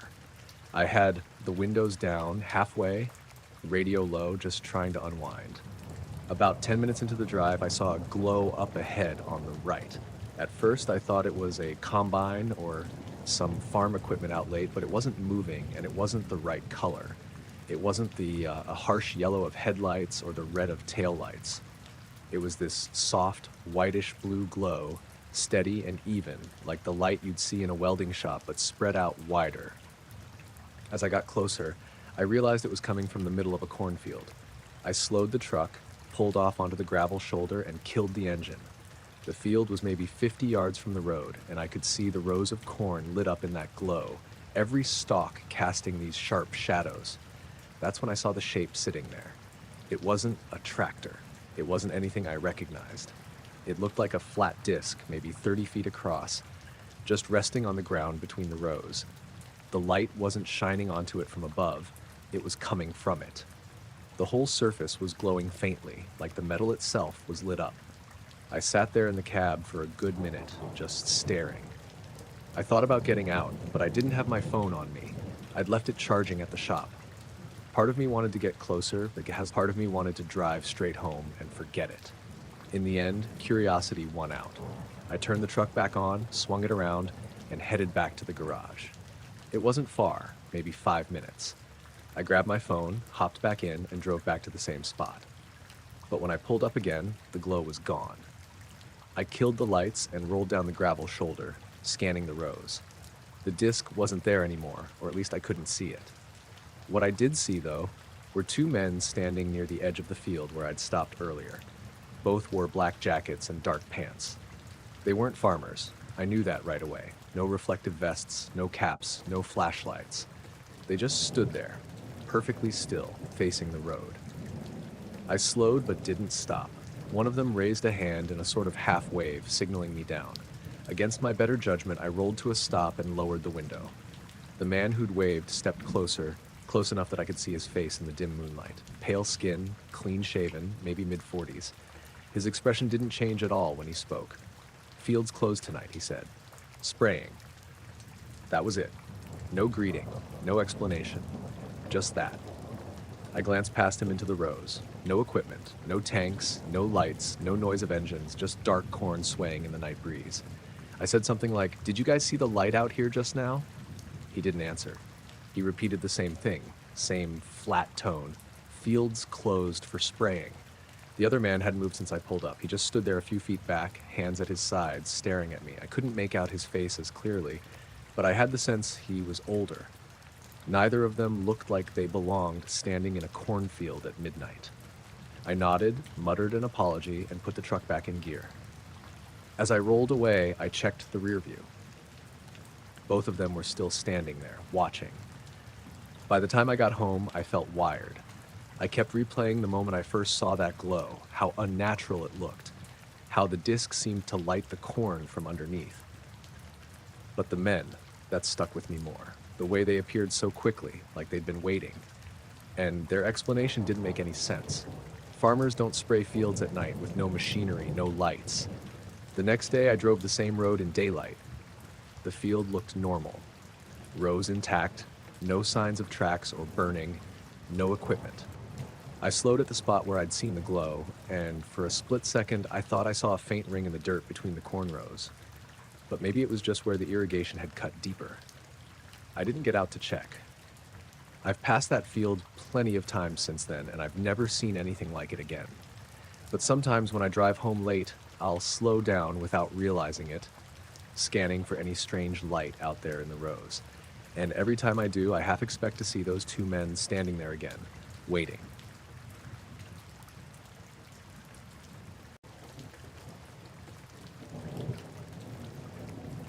I usually run at night after work, around 10 or so. The park near my place in Northern Virginia has a decent trail that loops through some woods and back around a big open field, maybe 2 miles total. It's not lit, but I always bring a headlamp. Most nights, it's empty except for the occasional dog walker. This was early October, one of those clear, cool nights where you can see every star. I'd left my phone in the car, which I almost never do, but I wanted a break from music. It was quiet except for my footsteps and the crickets. About halfway through my second lap, I slowed down when I hit the open field. I like to look up at the sky when I pass that part because it's the only stretch without trees.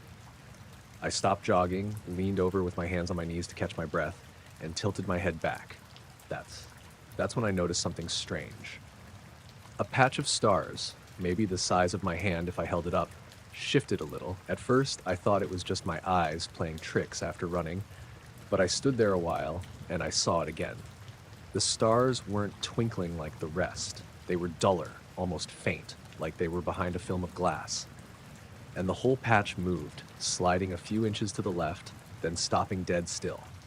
I kept blinking, trying to make sense of it. I thought maybe a cloud had drifted in, but there weren't any clouds. The rest of the sky was sharp and clear. I turned off my headlamp just to check. With the light gone, it was even more obvious. This section of sky wasn't lining up with the rest. It was like someone had taken a square cutout and was dragging it across the stars. I don't know how long I stood there, but eventually I got uncomfortable. Not scared exactly, just this deep sense of wrongness, like I wasn't supposed to be looking at it. I switched the headlamp back on and forced myself to keep running. By the time I finished the loop, I just wanted to get to my car and go home. The lot was empty when I'd parked earlier, so I wasn't expecting to see anyone. But when I came around the last bend, I froze. 2 men were leaning against the hood of my car. They weren't dressed like joggers. Both wore black jackets, black pants, and dark shoes. Even from a distance, I could see they were too put together for late-night park visitors. No reflective gear, no water bottles, nothing. They looked like they'd been waiting. I slowed to a walk, trying to decide what to do. They didn't move. When I got close enough, one of them finally spoke. His voice was calm, almost casual. "Enjoy the illusion?" That's what he said, word for word.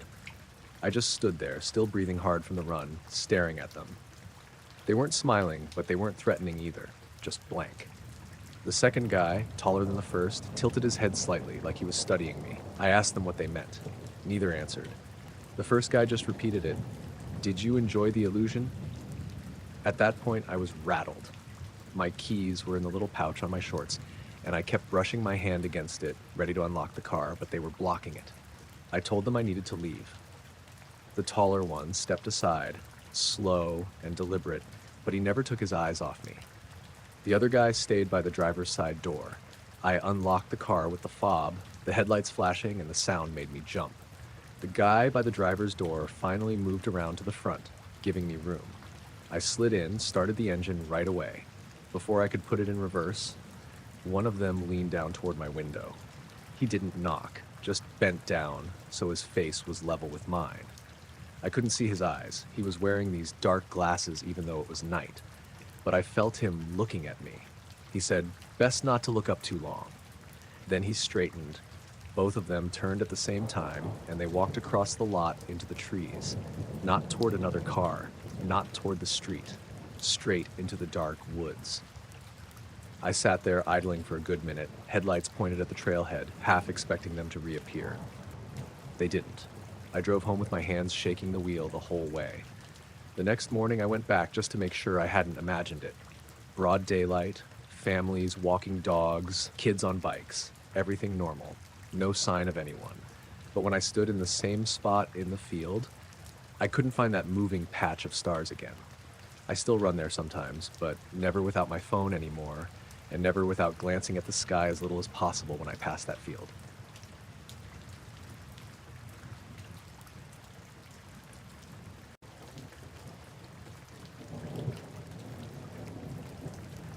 I was fishing out of Boothbay Harbor that morning.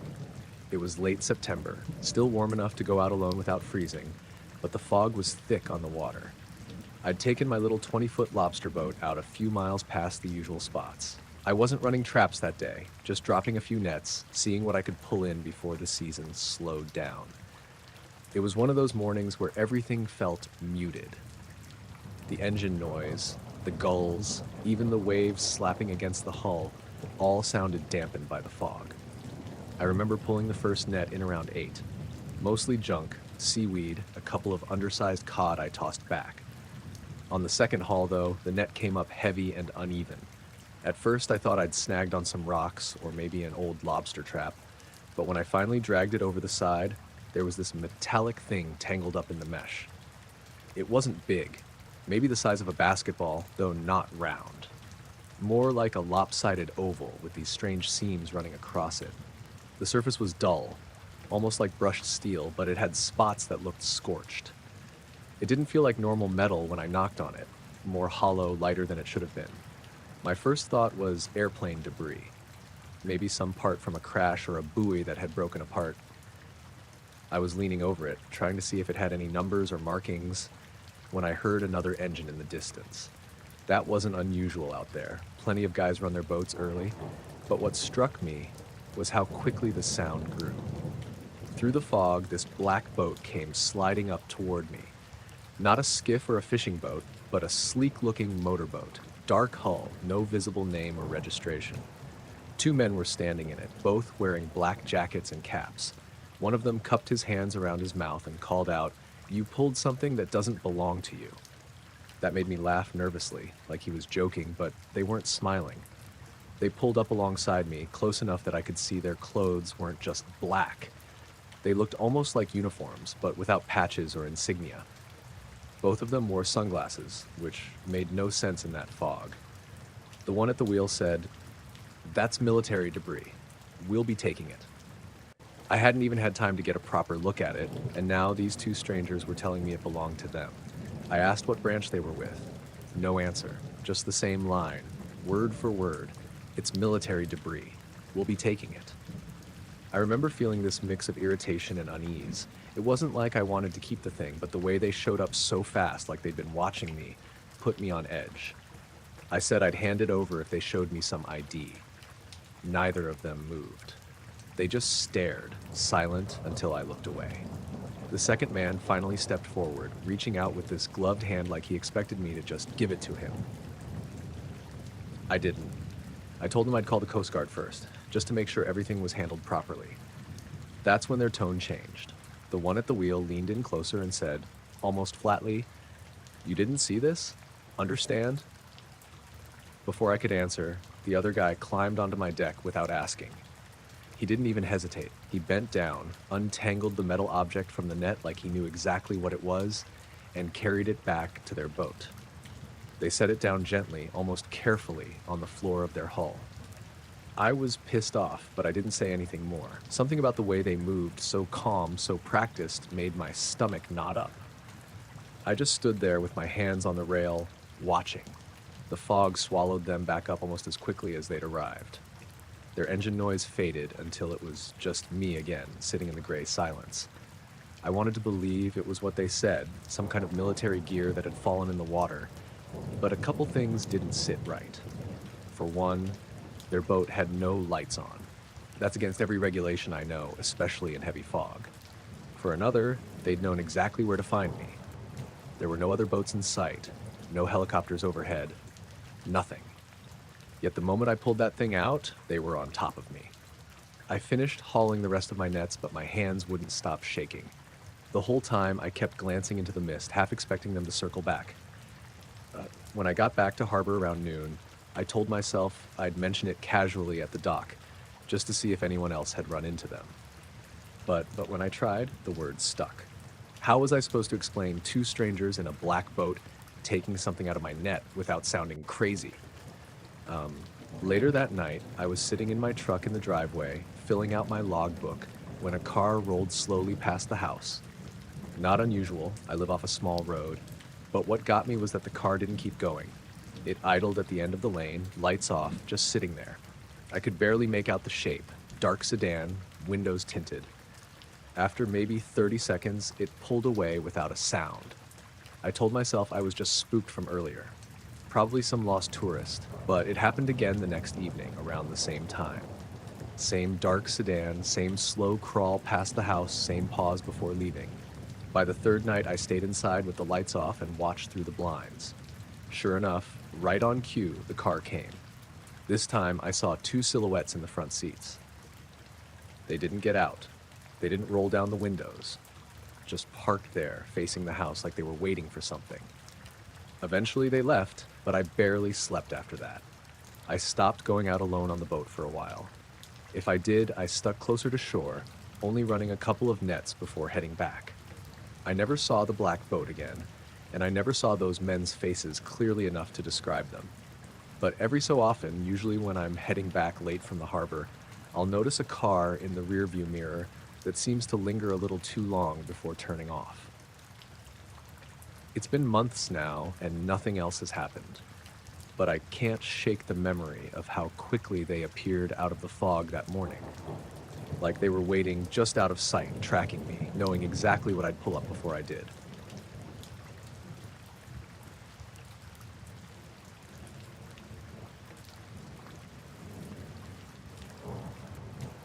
I was hauling a load of pallets out of Fort Wayne, headed west on I-80. It was about 3 in the morning, middle of May, air still cool from the night, sky clear. The kind of stretch where you don't see anyone for miles, just you, the hum of the engine, and the occasional streak of headlights going the other way. I'd had the radio off for a while, letting the road noise fill the cab. Somewhere outside Ottawa, maybe 15 miles east, I noticed a glow up ahead. At first, I thought it was construction lighting. It wasn't moving, just hanging low over the highway, maybe 50 feet above the asphalt. I slowed, leaning forward over the wheel, and that's when I realized it wasn't a light tower. It was triangular. 3 points lit white like corner markers, with a dim glow connecting them. The shape was sharp, distinct, not like any plane I'd ever seen. It hovered completely still, no sound, no wobble. My rig's headlights caught the underside for just a second, and it looked metallic, smooth, almost like polished stone. I eased into the left lane, heart pounding. The road was empty, just me under this thing. As I passed beneath it, my CB crackled with static, loud enough to make me flinch. My dash lights flickered. Then I was through, past it, looking in the mirrors. The triangle didn't follow. It just sat there, hanging over the road, smaller in the distance with every second. For the rest of that run, my hands stayed tight on the wheel. I kept expecting something to reappear in the sky or in the mirrors. But nothing. I rolled into the service yard around 5, parked, and didn't say a word to anyone about it. The next night, I was fueling up at a truck stop outside Joliet. Usual routine. Top off the tanks, grab a quick bite at the diner before the next leg. It was late again, close to 2 this time. The place was half empty, couple drivers, a waitress who looked tired enough to sleep standing up, and the buzz of the overhead lights. I slid into a booth, ordered coffee and eggs, and set my logbook on the table. That's when I noticed them. 2 men sitting directly across from me, maybe 12 feet away in the opposite booth. They were both wearing black suits. Not the kind you see at weddings or funerals. These were too plain, no sheen, no wrinkles. White shirts underneath, buttoned to the top, no ties. They sat perfectly straight, hands folded on the table. At first, I thought maybe they were just businessmen or something odd for that hour. But they didn't have food. No coffee, no water, nothing.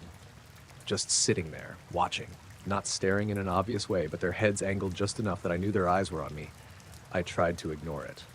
Focused on my plate, scribbled in my logbook. But every time I looked up, they hadn't moved. Not a sip, not a word to each other. Just the same posture, same stillness. The waitress brought me a refill and I leaned toward her, half joking. "Those guys been sitting there long?" I asked quietly. She glanced over, then back at me. "Who?" I tilted my head. "The booth across, two in suits." She gave me this quick look, like I was messing with her, then shrugged. "Haven't seen anyone like that in here tonight." I didn't push it, I just nodded, stirred my coffee, and kept my head down. But I couldn't shake the tension crawling up my back. I finished my meal fast, threw some bills on the table, and got up. My eyes flicked to their booth as I walked past. Both men were still there, hands folded, facing forward. Neither looked at me as I passed within arm's reach. I stepped outside into the cool night air, heading toward my truck. The lot was quiet, except for the rumble of an idling reefer unit. I glanced back at the diner windows. The booth was empty. I didn't see them leave. The door never chimed, no footsteps on the lot, no car pulling out, just gone. Back in the cab, I locked the doors and sat for a while, engine idling, staring out across the fuel island. My logbook sat on the passenger seat, and for some reason, the page I'd been writing on was blank. Fresh sheet, no notes, though I knew I'd written half a page while eating. I drove through the rest of the night, eyes flicking to the mirrors more often than usual. Every set of headlights behind me made me tense. But nothing followed. Nothing strange appeared in the sky. The next morning, parked at a rest area, I checked the logbook again.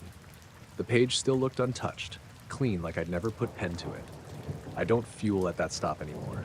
And when I see a triangle of lights in the sky, even far off, I keep my eyes on the road.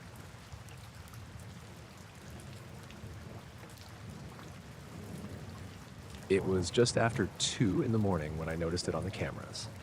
I was working the night shift at a distribution warehouse on the edge of town. The place is huge, 15 loading bays, a small office block attached, and about 3 acres of fenced-in lot. My job was basically to watch monitors, log truck arrivals, and do the occasional walk-around. Most nights were dead quiet. That night, the weather was clear and cold. The wind had been kicking up now and then, but nothing that set off the motion sensors. I was halfway through a cup of stale coffee when I glanced at the screen for camera 12. It covers the far corner of the southern yard. No lights out there except the dim perimeter ones. At first I thought the image was glitching, but then I leaned closer. There was a shape, not a truck, not anything I recognized, sitting low behind the far fence line, near the trees. It wasn't throwing shadows like it should have. The thing was glowing faintly, not like a spotlight or a headlight, but this soft whitish light that seemed to pulse. I squinted at it, thinking maybe a neighbor had a weird lamp or something had reflected off the lens, but no. It was there, solid, and it wasn't moving. I checked the other cameras. It didn't show up on 13 or 14, which made sense since those angles were blocked by storage containers. But camera 12 had it dead on. My first thought was to grab my phone and take a picture of the monitor, but I hesitated. Part of me didn't want to move. I kept watching for maybe 30 seconds, and then the glow shifted, like it tilted or rotated, but there was no sound. None. Even from that distance, if it had been a truck or machinery, I should have heard something. Then, in less time than it took to blink, the thing just wasn't there anymore. No fade out. No movement. Gone. I was still staring at the empty yard when the front gate camera popped up on the motion feed. A dark van, no logos, no plates I could read, pulled up outside the security office. That was already strange. We don't get unannounced visitors, especially not in unmarked vans at 2 in the morning. 2 men got out. Both wore black suits. Not navy, not charcoal. Black. White shirts, black ties. They didn't look like truck drivers or inspectors.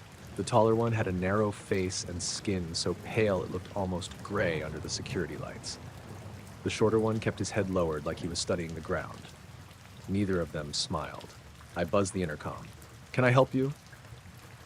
The taller one looked directly at the camera and said, in this flat, even voice, "We need access to the southern loading bay." That stopped me cold. The southern loading bay isn't on any public map. It's an older section that hasn't been used in years, tucked behind the newer expansions. We keep it locked up, no deliveries scheduled. As far as I knew, only management and security knew it was even called that. I didn't answer right away. He repeated it exactly the same. "We need access to the southern loading bay." I asked who they were with. The shorter man glanced at the taller one, then just said, "Time-sensitive matter." Every instinct told me not to let them in, but they didn't look like guys you could argue with. They just stood there, waiting. No shifting their weight, no looking around, just still. I told them I'd have to call my supervisor. The taller one said we've already spoken to him, which I knew wasn't true. The supervisor on call was a guy named Dennis who lived 2 towns over, and he would have told me if anyone was coming. Before I could push it further, the shorter man stepped closer to the glass of the security door. His eyes, I swear, didn't reflect the light. I've seen enough people come through here to know what eyes look like under those lights. His were just flat, dark. I finally said I couldn't let them in without clearance and reached for the phone. When I looked up again, they were walking back to the van. No arguing, no threats. Just turning away like it was nothing. The van pulled off without headlights, rolling smooth down the access road until it was swallowed by the dark. I switched to the road cameras, but they never showed up on any of them. And that road only has 2 turns before you hit the main highway. I went back to camera 12. The yard was empty, still and dark. For the rest of my shift, every creak of the building made me flinch. No more vans showed up, no more strange shapes behind the fence. When Dennis came in at 6 to relieve me, I told him about the men. He just looked at me like I was messing with him. Said nobody called him, and no visitors were logged. We checked the gate camera feed. The recording for that time slot was just gone. Corrupted file, the system said. Every other camera was fine, except for camera 12. That one was black for about 4 minutes right after I first saw the glow. I stayed quiet after that. Didn't mention the details to anyone else. But sometimes, when I'm out in the lot at night, I catch myself glancing toward that far corner, half expecting to see that pale light again, pulsing in the dark.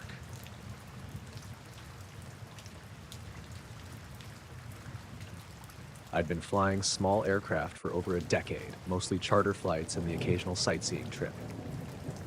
That afternoon was routine, a short hop from Billings to a private strip just outside of Sheridan. It was cold, clear air with a thin layer of high clouds. I remember thinking the light had that washed-out silvery look you get in winter when the sun can't quite burn through.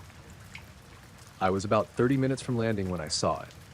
At first, I thought it was just a break in the clouds catching the sun in an odd way. But it moved, fast. A metallic disc dropped straight down from the cloud layer, perfectly vertical, no tilt, no wobble. It stopped midair, hung there for maybe 2 seconds, then shot off horizontally and vanished into the haze over the mountains. No sound, no contrail, nothing. I didn't even have time to react before it was gone. My first thought was that I'd just seen another plane from a weird angle, but there were no wings. It was too smooth, too clean. I kept glancing at my instruments, half expecting something to go haywire, but everything stayed normal. I landed without incident and taxied toward the hangar. That's when I noticed them. 2 men standing just inside the shadow of the building. Both wore black suits, white shirts, plain dark ties, no coats, even though it was barely 25 degrees out. One was tall and thin, the other shorter, broader in the shoulders. Both were pale, like they hadn't seen sunlight in months. They didn't approach me at first. They just stood there as I shut down the engine and climbed out. Then the taller one stepped forward and said, "Mr. Harlan?" in a flat, almost mechanical voice. I nodded, still trying to place how they knew my name. "We'd like a moment of your time," the shorter one said. He held a clipboard with a few sheets of paper clipped to it. "We understand you observed an aerial anomaly on your approach." I froze. I hadn't called anyone about it. I hadn't even decided what to call it myself. "I saw something," I said. "Not sure what." That's why we're here, the taller one replied. This is standard procedure for atmospheric interference reports in controlled airspace. He handed me a pen, flipping the clipboard toward me. The paper was some kind of form with small, dense text. The only words I caught on the first glance were atmospheric interference and no threat to flight safety. They wanted me to sign at the bottom, confirming that whatever I'd seen had been a known atmospheric effect. No mention of aircraft, no mention of unidentified anything. I didn't sign right away. Who are you with? I asked. Federal jurisdiction, the shorter man said, as if that explained everything. Which agency? He just repeated, federal jurisdiction. The wind was picking up, and I could hear the hangar doors rattling behind them. I realized no one else was around. The guy who usually handled my arrivals wasn't there, and the fuel truck was parked with no driver in sight. The whole airstrip felt empty. Look, I said, I don't feel comfortable signing something when I don't even. You did see atmospheric interference, the taller one cut in. It wasn't a question. His voice didn't get louder, and the sight, but it carried this strange weight, like I was already supposed to agree. I saw a metallic object, I said slowly. Not. The shorter man stepped closer, so close I could see tiny flecks in his irises, though they didn't look quite right. Too uniform in color, almost gray. The object you saw was not metallic, he said, as if correcting me. It was atmospheric interference. I glanced toward the small terminal building, thinking maybe someone would walk out, but the windows were dark. It occurred to me then that I hadn't heard a single other engine or voice since landing. The taller man extended the clipboard again. Please sign, Mr. Harlan. We have other matters to attend to. Something in me just wanted to get out of there. I signed my name without reading the rest of the form. The shorter man pulled the paper away the moment my pen left the page, tucking it under his arm. They both stepped back in unison, as if the conversation was over. No handshake, no thank you. Just a slight nod from the taller one before they turned and walked into the shadowed part of the hangar. I stood there for a moment, trying to decide whether to follow them, but when I stepped inside, the hangar was empty. No open doors on the far side, nowhere they could have gone without me seeing. The sound of another plane starting up somewhere down the strip broke the silence, and suddenly the place felt normal again. My usual ground crew guy appeared from around the corner asking if I needed fuel. When I asked if he'd seen the two men who'd just been here, he looked at me blankly and said no one had been around all day. I didn't push it. I just paid for my fuel and left. But when I checked my cockpit later, I noticed my flight log, where I jot down quick notes after landing, was gone. The pen I kept clipped to the side was still there, but the notepad wasn't. I never saw those men again.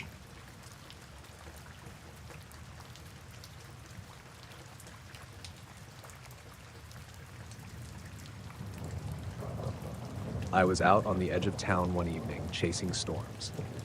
My name's Lena Ortiz, and I'm a photographer who's been obsessed with capturing lightning for a few years now. It's kind of a niche thing, but there's something about that raw energy cutting through the sky that just pulls me in. That night was humid and still, right before a thunderstorm finally rolled in over the power lines that run just outside the city limits. I had set up near a dirt road where the pylons stretch in a long line across an open field. It's a spot I'd been to before, but that night something felt off. The air was thick, like you could cut it with a knife, and there was this strange quiet. No crickets, no wind rustling the grass, just this heavy silence. I was watching the clouds darken, camera ready, waiting for a good strike. Then, suddenly, a bolt lit up the sky, sharp and close, and I snapped a photo. I lowered the camera, expecting to check the shot and wait for the next strike, but something caught my eye. Between two of the pylons, there was this dark shape, almost like a silhouette, flickering in and out of view for just a second. It was perfectly round, like a disc, but it wasn't glowing or flashing, just there, shifting like a shadow, slipping between the metal towers. I blinked, tried to shake it off, thinking maybe it was a trick of the light or some kind of bird or drone. I looked back at my camera screen and zoomed in on the photo I'd just taken. There it was. Faint, but clear enough, a round shape hovering near the power lines just off-center. The lightning had illuminated it, and it looked like it was solid, not a reflection or lens flare. I felt my heart skip a beat, but convinced myself it was probably some weather balloon or a weird camera artifact. I packed up and left the spot once the storm passed, but I kept going back to that photo over the next couple of days. 2 days later, I was at a small cafe downtown, editing photos on my laptop. The place wasn't busy, just a few regulars. I was alone in a corner when a man in a black suit came in. Not a flashy or expensive-looking suit, just plain black, and he didn't have a tie or anything. He walked over to my table without saying a word and sat down opposite me.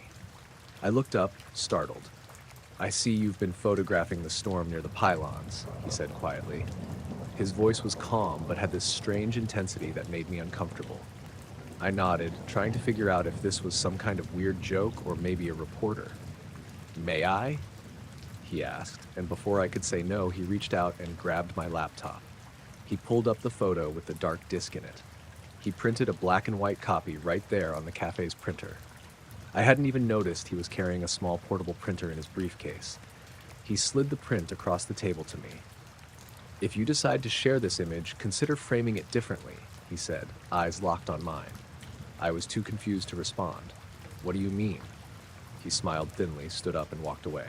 Just like that, he was gone. I looked down at the print. The disc-shaped silhouette was even more visible in black and white, but this time I noticed something else. Subtle distortions around it, like the air was bending or shimmering. After that, things got weirder. My phone started acting up. Calls would drop without explanation. My GPS would glitch, showing me in places I hadn't been. I began noticing people watching me, just out of the corner of my eye, men in plain black clothes blending into crowds. They never approached, but their presence was unmistakable. One night, I went out again to photograph lightning, hoping to catch another shot or maybe understand what I'd seen. The storm was rolling in, and the wind had picked up. I set up my camera and waited. Lightning flashed, and for a moment, I thought I saw that disc again, flickering just beyond the pylons. But when I raised my camera, it was gone. I left quicker than usual and got back home feeling tense. The next morning, I found a small envelope slipped under my door. Inside was a Polaroid, an instant photo of my apartment window taken from the outside. The image was grainy, but I could make out my reflection in the glass, and behind me, just a faint shadow that looked like a man in a suit. There was no note, just the photo. I tried to ignore it, but the feeling of being watched only grew. I stopped sharing any photos of the storm. I deleted the images from my camera and phone. Yet, I kept wondering who that man was and why he cared about the photo. What did he want me to frame differently? Weeks went by, and the men in black never directly confronted me again, but I could feel their eyes whenever I stepped outside. The strange glitches persisted. I kept shooting storms, always hoping to catch a glimpse of the disc or figure out what it was, but it never appeared again. I guess some things don't want to be seen, and some pictures aren't meant to be shared as they are.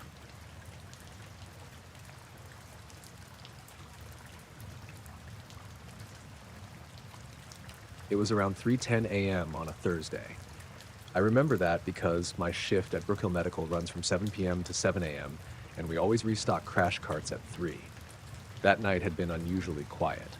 No new admits since midnight. I was sitting at the nurse's station in ICU 3, catching up on charting, when I noticed the hallway lights flicker. Not all of them, just the row that runs past room 314 to the fire exit. It was a short buzz and then back to normal. I didn't think much of it at first. This building's old. The ICU is on the 5th floor, and we get occasional surges from the HVAC systems kicking in. But maybe 10 minutes later, the flickering came back, longer this time, like a slow dimming, fading in and out. And I heard this faint clicking sound, almost like the hum you get when you stand under a transformer. I walked toward the fire exit to check if one of the bulbs was going bad. As I passed room 314, I noticed the blinds on the double doors were open. Mr. Garza was in there, one of our long-term patients, intubated, sedated, not conscious. But he was moving. He had one hand raised like he was reaching toward the ceiling, eyes still shut. The monitors weren't alarming. Nothing out of normal. I stood there and watched his hand slowly fall back to the bed. Then I saw movement through the window behind him. We've got a small rooftop area beyond that side of the unit. It's not accessible to the public. maintenance only. It's covered in gravel and vent hoods and those big metal boxes for the HVAC units. I've seen it during the day a few times when housekeeping props the door open to air out the linen room. At night, it's just dark. But something was up there. I caught a flicker of movement behind one of the vent stacks. A shape, tall, narrow, like a person standing too still, watching. I thought it might be security doing rounds, but we don't normally have anyone up there. There's no reason for it unless something's broken. I stepped closer to the window. I couldn't see a face, but I could see the shape clearly. It wasn't crouching or walking. It was just there, perfectly upright, backlit by the city lights bouncing off the cloud cover. The head was tilted slightly, and the arms hung too straight, like someone pretending to be a mannequin. Then the lights flickered again, harder this time, and when they came back on full, the shape was gone. I radioed down to the front desk and asked if anyone was on the roof. They said no. I asked if security could check the access hatch. A few minutes later, they called back saying it was still locked from the inside. I didn't report what I saw. I figured maybe it was a shadow or a hallucination from being up too many nights in a row. But I started feeling uneasy. That part of the unit felt colder than the rest. Even the other nurses mentioned it later, joking around about ghosts in the vents. But I didn't laugh. When my shift ended, I went down to the break room to clock out. I was halfway there when I saw a man standing near the vending machines by the elevator. He didn't belong there. Pressed black suit, pale, neat, like he had just stepped out of a catalog. He didn't look like a rep or a doctor or security. No badge, no scrubs. He wasn't looking at the machines, just standing there facing the elevators, holding a slim black folder under one arm. I slowed my pace without meaning to. Something about him made my stomach drop. As I walked past, he stepped forward and said my full name, not, "Excuse me, are you?" Just said it, like he already knew. I stopped. He handed me the folder. Inside was a single-page form. It didn't have a hospital letterhead or anything official looking. It was printed on plain white paper with a typed statement about an anomalous rooftop event witnessed during the hours of 2:45 a.m. and 3:30 a.m. on April 11th.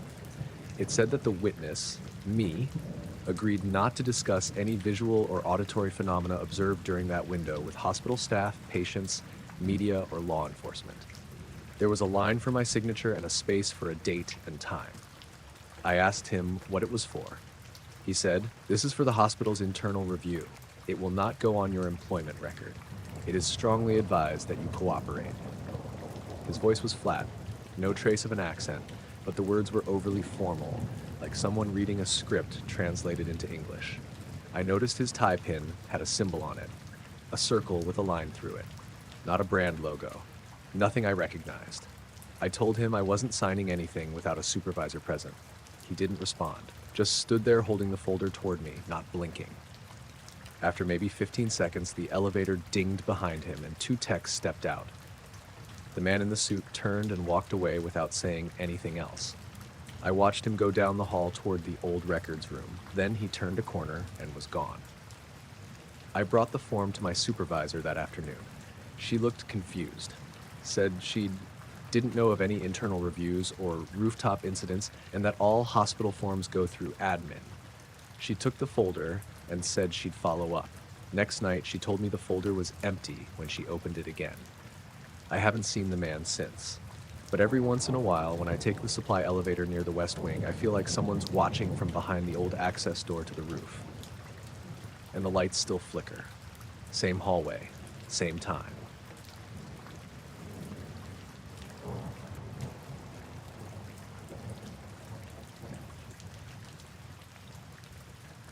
I was driving back from a storm chase about an hour outside of Amarillo, Texas, just as the sun was dipping below the horizon. The sky had been wild all day, thunderheads stacking up, flashes of lightning ripping through the clouds, that heavy smell of rain and ozone in the air. I had my camera gear packed tight in the truck bed, lenses cleaned and ready for the next round, but the storm was breaking up, so I figured it was time to head home. I'm Rachel, by the way. I've been a storm photographer for years, mostly freelance, selling shots to weather sites, magazines, or just posting on my own social channels. It's not a glamorous life, mostly cold nights on a folding chair and freezing fingers, but when you catch something rare, it's worth it. That day was different.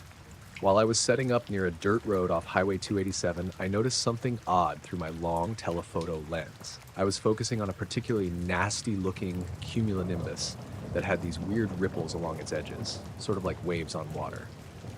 Then out of nowhere, a small metallic shape darted through the clouds. It wasn't a plane, not a bird, and it didn't leave any trail or noise.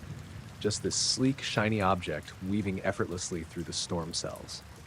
I snapped a bunch of photos, adjusting focus and shutter speed, but the thing vanished almost as quickly as it appeared. When I checked the shots on my camera, the object was there, sharp and clear on the negatives. It looked like a dark disc, almost like a piece of polished metal catching the last bits of sunlight. That night, I couldn't stop thinking about it.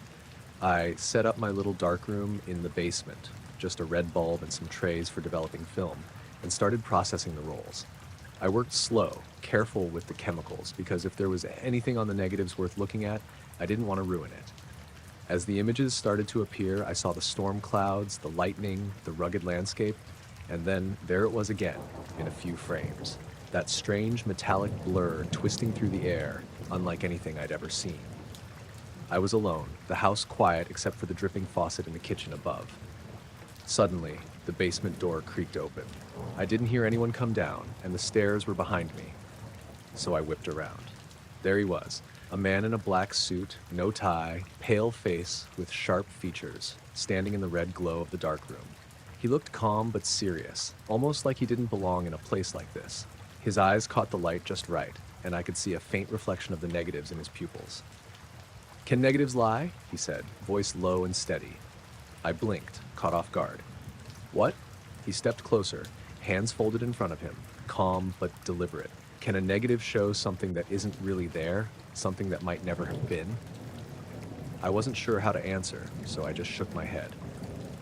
He looked around the room, eyes settling on the contact sheets pinned to the wall. "You've captured something," he said, "something that people aren't meant to see." My stomach tightened. "Who are you?" He smiled, but it didn't reach his eyes. "Just someone who makes sure certain images don't spread." His voice was polite but had an edge, like he was used to being obeyed without question. I felt trapped, but I couldn't let him take the film. I swallowed hard and said, "Why are you here? What do you want from me?" He reached into his pocket and pulled out a small card. It had no logo or company name, just black text on a white background. I couldn't read it clearly in the dim red light. "We keep things quiet," he said. "You won't be bothered if you agree to destroy those negatives." My heart pounded. I wanted to say no, to demand answers, but something about him, his calm certainty, made me hesitate. Before I could reply, I heard my phone buzz upstairs. It was a message from my friend Mike, asking if I wanted to grab breakfast in the morning. I glanced at the man again. He seemed to notice the distraction, and after a long pause, he said, "Think it over." Then he turned and walked out, and the basement door closing softly behind him. I stayed down there for a long time, staring at the negatives, unsure what to do. The images were real. I had proof. But so was the man's warning. In the days that followed, strange things started happening. I found my camera gear moved slightly when I was sure I'd left it alone. My phone would sometimes have static or drop calls when I was in certain parts of the house. I'd hear soft footsteps outside the windows late at night, but when I looked, nothing was there. I thought about going to the police or telling someone, but who would believe me? A mysterious man in black who just shows up, tells you to erase evidence? It sounded insane. One night I looked again at the negatives and the metallic object was gone. Not faded or scratched, just completely missing from the frames where it had been. I checked the original digital files from my camera's backup, and the images were the same. It was like the object had never been captured at all. I still have the developed photos, the ones without the object, and the card the man left. I keep them in a box under my bed, along with my camera. Sometimes, when the wind is right and the storm clouds gather, I wonder if I should try chasing storms again. But something about that night and that man's question keeps me from pulling out the long lens. Maybe negatives can lie after all. Or maybe some things are better left unseen.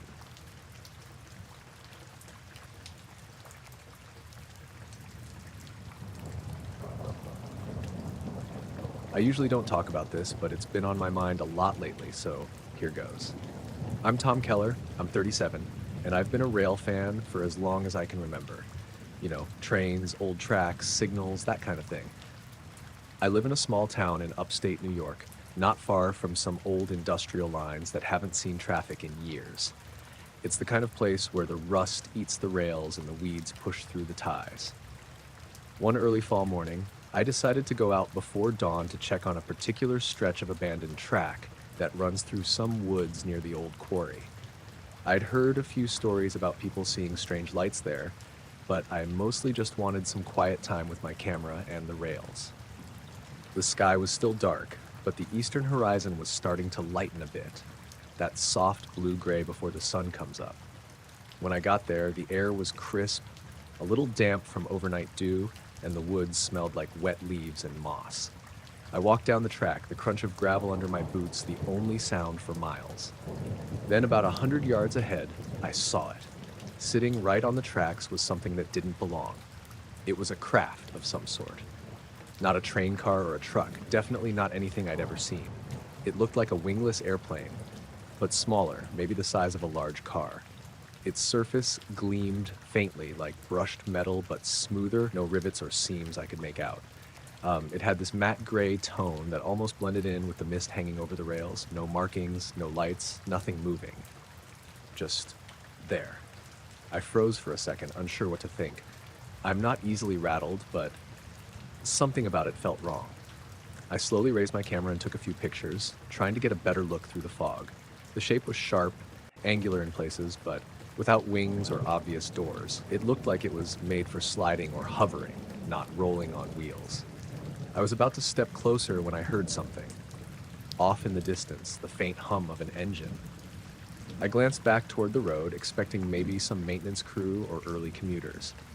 Instead, a black sedan pulled up and idled just at the edge of the trees near the entrance to the tracks. The driver's side window rolled down, and a man stepped out. He was tall, maybe in his late 40s, with dark hair slicked back, wearing a charcoal suit that looked expensive but not flashy. No tie. His face was calm but unreadable, like someone who had practiced not showing much emotion. He didn't introduce himself or ask questions. Instead, he just walked over to me and said, "Tracks lead to places you don't belong." I blinked, unsure if I'd heard him right. "What do you mean?" He looked back toward the craft, then down at the ground. "It's best you don't touch anything here. What if it's not for casual visitors?" I wasn't about to argue. The tone in his voice was low and serious, no nonsense, but I'd never seen anyone act like that over an old railroad line before. "I'm just taking pictures," I said. "I'm not looking for trouble." He nodded slowly, then turned and walked back to his car. The sedan idled quietly as he got in and drove off down the road without another word. I stood there for a moment longer, staring at the craft. Then slowly, it began to fade from view. The mist thickened, and when I looked again, it was gone. Just the empty rails and morning dew where it had been. I left the area feeling uneasy, but also curious. Over the next couple of days, I kept checking the spot, but there was no sign of the craft or the man in the suit. I told a few close friends about the encounter, but most just laughed it off. "Probably a military thing," one said, but none of it felt military to me. No helicopters, no patrol cars, no warning signs. What got stranger was that after that morning, I started noticing subtle things. Sometimes on my walks near the tracks, I'd hear footsteps behind me, but when I turned, no one was there. Or I'd catch glimpses of a shadow slipping between trees, always just out of focus. My phone would glitch too. Calls would drop when I tried to dial certain numbers, and pictures I took near the site would come out blurred or with strange light streaks. One evening, I was driving home late, and I saw headlights behind me. At first, I thought it was someone just following the road, but they stayed back, matching my speed for miles without passing. When I stopped at a light, the car behind me stopped as well, a black sedan. The driver never got out, just stared straight ahead. I took a different route once the light changed, and the car followed until I pulled into my driveway, then disappeared. I told myself I was imagining things, getting paranoid, but then the phone calls started. I'd pick up and there'd be silence on the other end. Once I heard breathing, slow and steady, then a faint click, and the line went dead. I haven't answered since. The whole thing feels like a bad dream sometimes, but the photos I took that morning are still on my camera. I keep thinking about going back to the tracks, but something holds me back. Like that man said, maybe there are places you're not meant to go. Still, every so often, when the fog rolls in thick and the night is quiet, I swear I hear the faint hum of something sliding over metal tracks that no longer exist.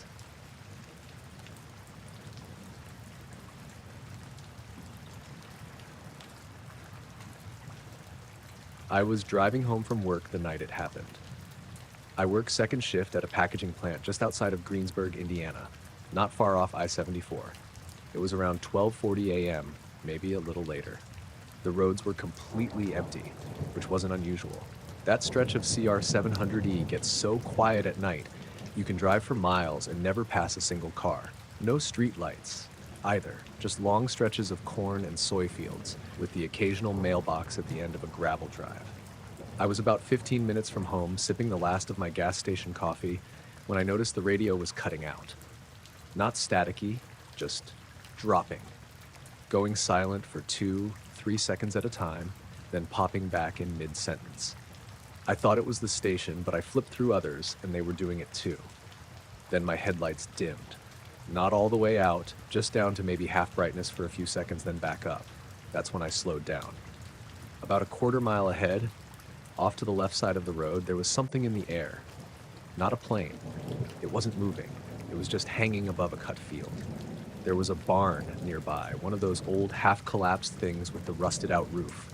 I'd passed it 100 times before, but this thing, whatever it was low. Maybe 50 feet off the ground, maybe less. Big, too. The shape didn't click right away. It just looked like a mass blocking out the stars. No lights, no sound, just this black void in the sky. As I got closer, the shape became clearer. It was a triangle, like a long, flat wedge with soft, rounded corners. It was huge. I couldn't tell exactly how wide, but it stretched almost from one side of the field to the other.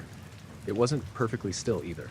It was drifting, just a little, like it was balancing on air. Not wobbling, just slow but steady movement, like a blimp, but smoother, more deliberate.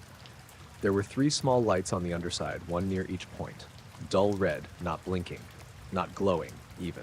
Just present, like LEDs you'd see on standby electronics. I pulled over onto the shoulder and rolled down my window. I was fully expecting to hear something, a hum, a whir, anything.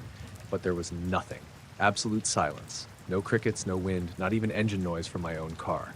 It felt like the air itself had stopped moving. I sat there maybe 2 or 3 minutes watching. I didn't take my phone out, didn't even think to. I wasn't scared, but I was very aware of how alone I was out there.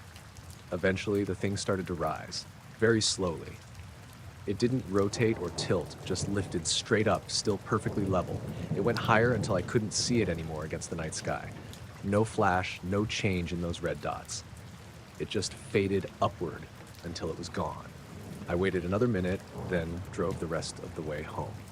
My house is on a little cul-de-sac in a newer subdivision outside Westport. I didn't tell anyone when I got in, just microwaved some leftover mac and cheese, showered, and went to bed around 2 a.m. I didn't sleep much, not because I was scared, just wired, like my brain wouldn't settle down. The next morning, I woke up around 7:30. I was off that day, but the garbage truck comes early and always wakes up my dog. I got up, fed her, made coffee, and that's when I noticed the car in the driveway. Black sedan. Looked like a government vehicle. Tinted windows, no plates, just sitting there, engine off. 2 men were standing outside it. One was by the front step, the other by the car, both in dark suits, no visible badges or anything. I opened the door a crack and asked if they needed something. The one closest to the house smiled, not wide, just enough to be polite, and said, "Just a few quick questions, ma'am, if you have a minute." I stepped out onto the porch. He didn't offer a name, just asked if I'd been on County Road 700E the previous night, near the collapsed barn. I said I had, on my way home from work. Then he asked, "Did you see anything unusual while driving?" I didn't answer right away. I wasn't sure what to say. He kept looking at me, not in a threatening way, more like he was studying my reaction. I said I'd seen some weird lights in the sky. Just that, nothing else.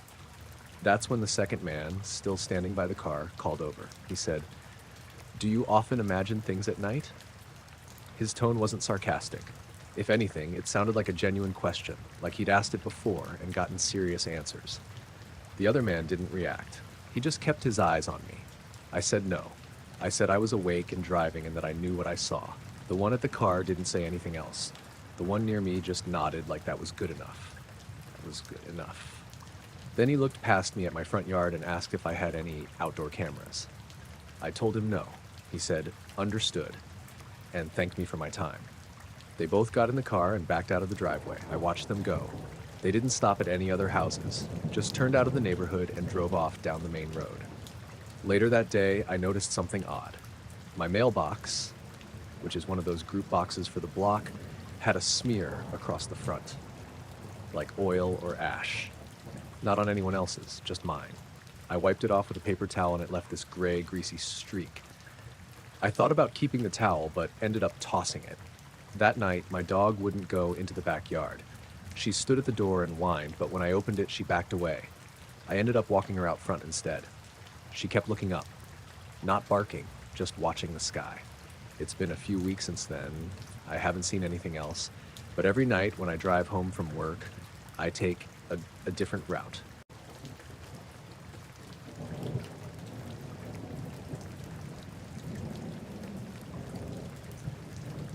I was driving through Red Rock Canyon on a Tuesday evening just past sunset. The kind of evening where the sky still holds on to some light, but the shadows start stretching long and dark and the temperature begins to drop quick. I was heading home from a work trip in Vegas, took the scenic route to clear my head. Never been a fan of the freeway if I can help it. The canyon road's narrow and winding, flanked by those steep sandstone cliffs, and at this time of year, there's barely anyone else out there, just me and the road. It was around 7:30 when I noticed a car parked just past a sharp bend, one of those old black sedans with no plates. Not something you see every day in the middle of nowhere. I slowed down, expecting maybe a roadblock or construction, but there were no signs, no cones, nothing official. That's when the two guys stepped out, both wearing black suits, dark sunglasses even though the sun was dipping low. One was tall, maybe early 40s, the other shorter, late 30s. They walked right up to my window like they'd been waiting. The tall one didn't smile, just said, "Road ahead is closed for maintenance. You'll have to turn back." I blinked, glanced up the road, saw nothing unusual. No workers, no barriers, no equipment. "Maintenance?" I said. I didn't see any signs. "Private job," the shorter one said flatly. "No exceptions." I wasn't in the mood to argue. "I've got to get through," I said. "I'm trying to get home." The tall guy shook his head. "We can't let you through. It's not safe." I glanced up the road again. The canyon was empty, no lights, no sounds, nothing but quiet rocks and that fading sky. I looked back at their car. It was completely black, no windows I could see through, no license plates, no markings at all. Felt off, but I kept my voice steady. "How long is this maintenance?" "Indefinite," the shorter man said. I looked back up the road again, then back at them, feeling an odd chill creep in. "Is there a detour?" "No," the tall one said. "You have to turn around." I sighed and started to back up slowly. I kept glancing in the rearview mirror, just in case. When I looked again, both of them were already back in their car. The sedan started to move, but as I shifted gears, I looked back over my shoulder. The car was gone. No sound of an engine, no lights, nothing. Just empty road and the canyon walls. No tire marks, no sign they'd even been there. I stopped for a moment, hands gripping the wheel, trying to make sense of it. I thought maybe they'd moved to block the road up ahead, so I started creeping forward, looking carefully. No barriers, no equipment, nothing unusual. I pulled over on a wider spot, stepped out to look around. The canyon quiet except for the occasional rustle of dry brush in the wind. I checked my phone, no signal. I walked a bit up the road and back, looking for tracks or anything that could explain the sudden vanishing act. There was nothing. I sat back in my car, took a deep breath, and started driving back the way I came. The sky had darkened to a deep blue now, and the first stars were starting to peek out. About 10 minutes into the drive, I noticed a light in the sky. A faint glow, low and steady, just above the canyon rim. It wasn't a plane or helicopter, it didn't move like one. Just hung there, glowing softly, almost like a lantern someone had set down in the sky. I blinked a few times, rubbed my eyes, but it stayed. I tried to ignore it, focusing on the road, but the light seemed to follow me, staying just at the edge of my vision. I stopped at the small diner at the canyon entrance. The place was empty except for the night cook, an older guy named Sam. I told him what happened, half expecting a laugh. Sam didn't say much, just nodded slowly. "You're not the first one to see things like that out here," he said. "Like what?" I asked. He shrugged. "Lights, figures, roads that close up without a trace." I left the diner with a sour feeling, paid, and headed home. The whole way back, I kept glancing in my mirrors, half expecting to see the black sedan or the two men again, but the road was empty. When I got home, I checked the news and the county road updates. Nothing about closures or maintenance on the canyon road. Just the usual warnings about loose rocks and narrow lanes. I went to bed that night thinking about the men, the empty road, and the strange light. Over the next few days, I kept checking for anything else out of place. I told a few friends about the encounter. Some joked about government agents or aliens, but I wasn't sure what to think. The weirdest part? A couple days after, I found a small scrap of paper folded under my windshield wiper. It was blank. I folded it back up, left it on the dashboard, and haven't touched it since.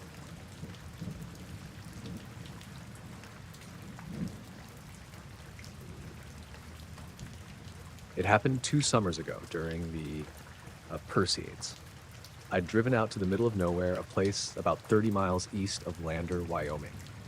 County Road 221, nothing out there but scrub hills and a single busted windmill. I knew the area because I used to do field work out that way. Quiet spot, no light pollution. I'd planned to park the truck off the shoulder, throw a blanket in the bed, and watch the show with a thermos of coffee and a camera. The sky was completely clear. No clouds, no moon, just stars. I was out there by 11, way earlier than peak activity, but I didn't care. I've always liked the solitude. No service out there either, which honestly made it better. The first few hours were uneventful. I dozed off around 12:30, and when I woke up a little after 2 a.m., the sky was lit up.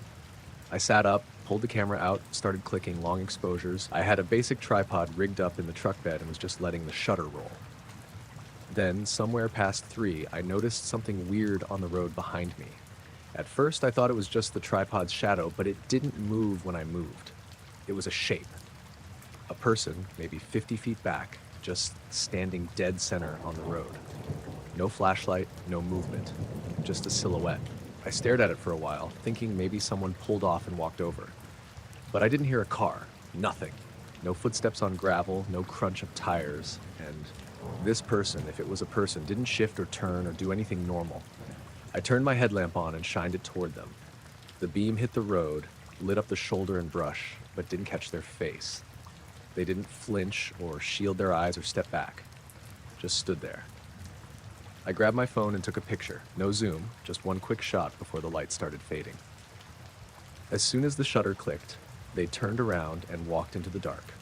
No sound. Just gone behind the low slope on the other side of the road. I got out and walked a little closer, thinking maybe they needed help. I called out, no answer.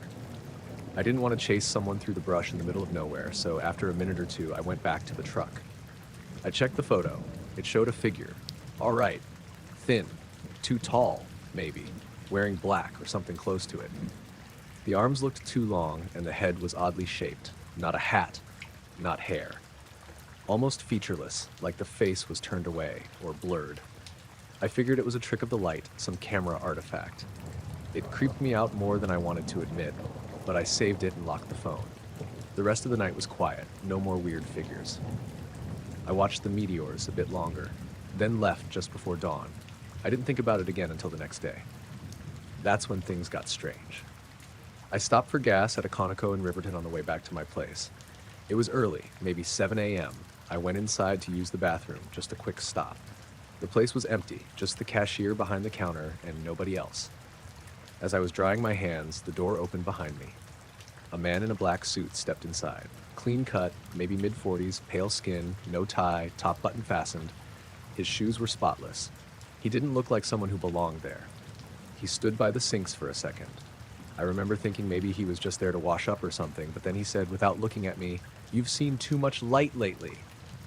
I laughed. I thought it was a weird joke. Then he turned and looked at me, straight on, and my stomach dropped. His eyes didn't match. The color was off, like the irises were too pale or the pupils were too big. Not fake, just not right. He held out his hand. "Your phone," he said. I didn't move. He stepped closer. "You took a picture. Give me the device." There was no threat in his voice, just this flat certainty, like he already knew I would. And I did. I don't know why. I pulled it out and handed it to him. He looked at the lock screen, tapped the code in, I never told him the code, then turned away and left the bathroom. I followed him out into the store, but he was gone. I mean, gone. No footsteps, no sound, nothing. The cashier was still at the counter, flipping through a flyer. Didn't even look up. I asked if he saw anyone walk out. He said no one came in. I checked the parking lot. No black car, no weird SUV, no sign of anything. Just me and the truck. I stood there for a good 5 minutes trying to figure out what had just happened. Then I noticed the phone was back in my back pocket. I didn't feel him put it there, didn't see him come near me. I unlocked it. Everything was wiped. It just said camera roll, texts, downloads, all gone. Factory reset. The only thing left was my contacts synced from the cloud. The photo I took? Gone. Not even in the backup folder. Later that night, I plugged the phone into my laptop just to be sure. I ran recovery software. Nothing. The metadata showed a hard reset had been done at 7:14 a.m., the exact time I was in that gas station bathroom. I haven't talked about this with many people. The ones I did tell just assumed I fell asleep and dreamed part of it. I didn't. That stretch of road, I've never gone back.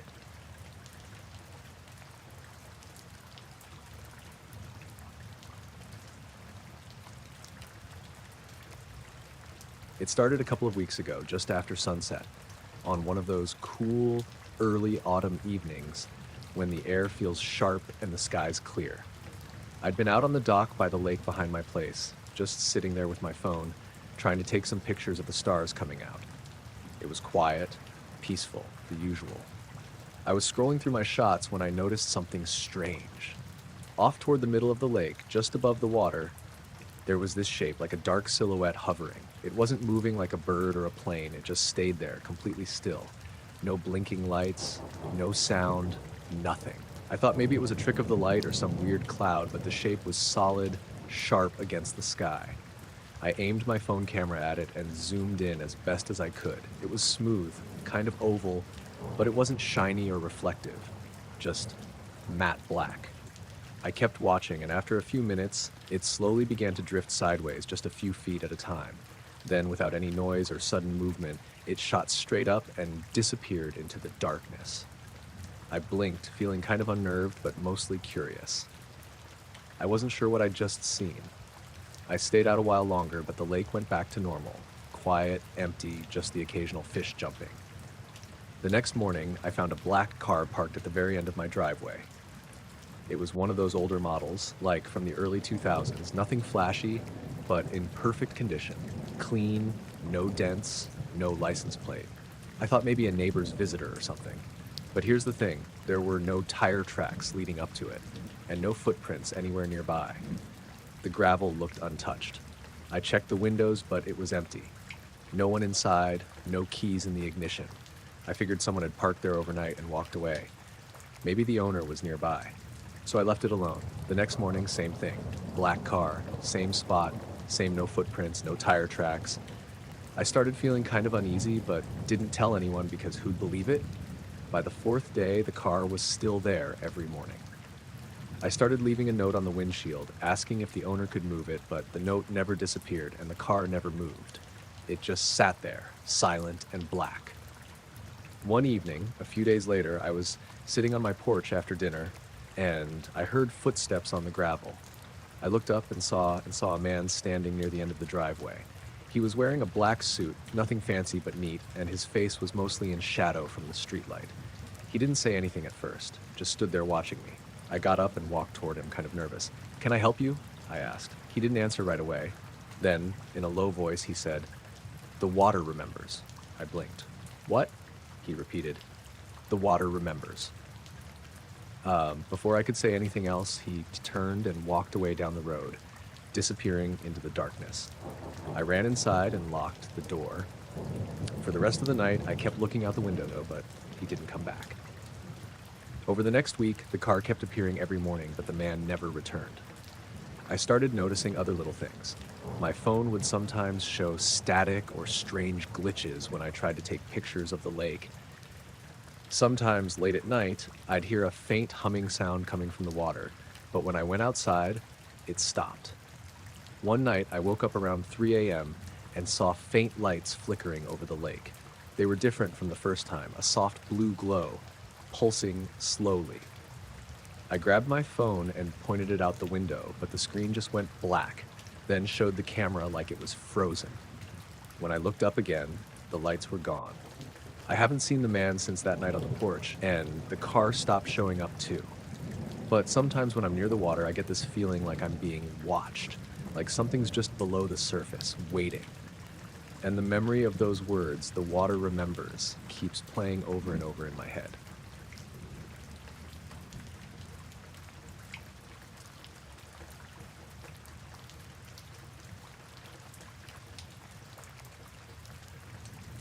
I was out walking the dog when I saw it. This was 2 winters ago, early February, cold but not snowing. I remember that because the sidewalk was dry and I hadn't bothered with boots, just old sneakers and a hoodie pulled over my head. It was around 12:45 a.m. I always take Benny out late before bed. He's a shepherd mix, mostly calm, but if he doesn't get that last walk in, he'll pace all night.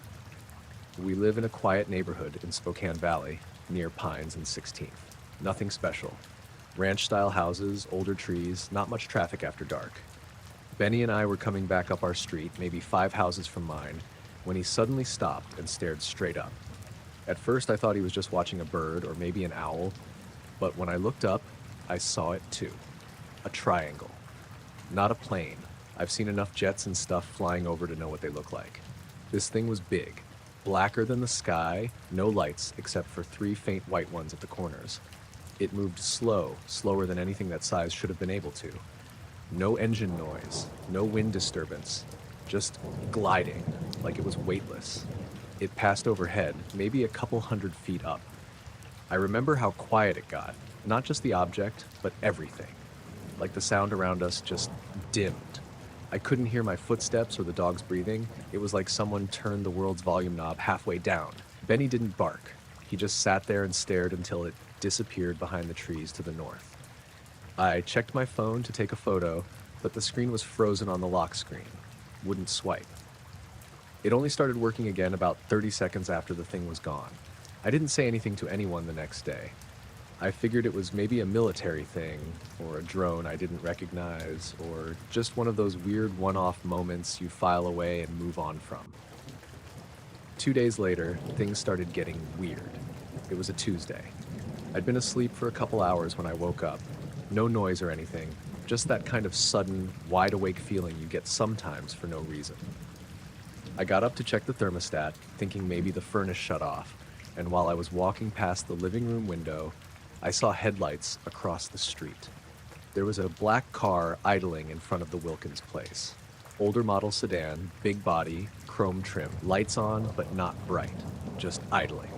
At exactly 3:17 a.m., the headlights flashed once. Not high beams, not like someone tapping them. It was this short, slow fade on then off, like they were signaling something. Then the car drove away. No rush, no tires squealing, just smooth and quiet, turning the corner at the end of the block and vanishing. I waited a while, then went back to bed. Chalked it up to a weird dream, or maybe someone turning around. But the next night, same thing. 3:17 a.m. on the dot. I checked the clock. Flash. Then gone. It happened again the next night, and the next. Always the same car. Always the same time. Always just one flash of the headlights. Never parked in exactly the same spot, sometimes in front of the Wilkins, sometimes closer to the Morgan's place, but always directly across the street from my house. By the 5th night, I started getting nervous. I tried to film it, set up my phone on a tripod in the window, recording for 20 minutes starting at 3:10.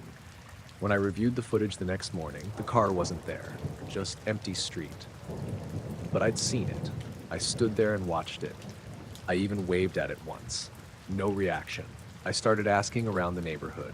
No one else had seen the car. Not the Morgans, who sleep with their blinds open.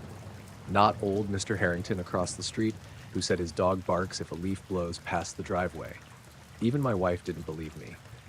She works nights at the hospital, so she's never around that late. When I told her about it, she just said I needed to stop watching weird documentaries before bed. I stopped.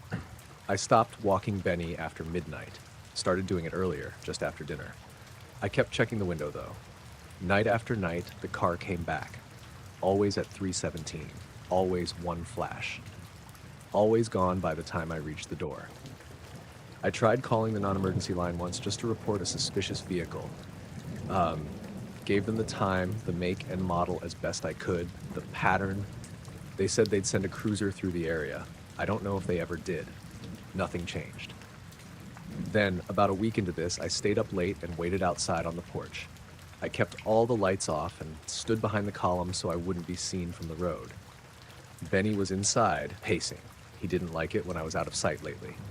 At 3:17, the car pulled up again. No headlights this time, just a faint glow of running lights. It stopped directly across the street.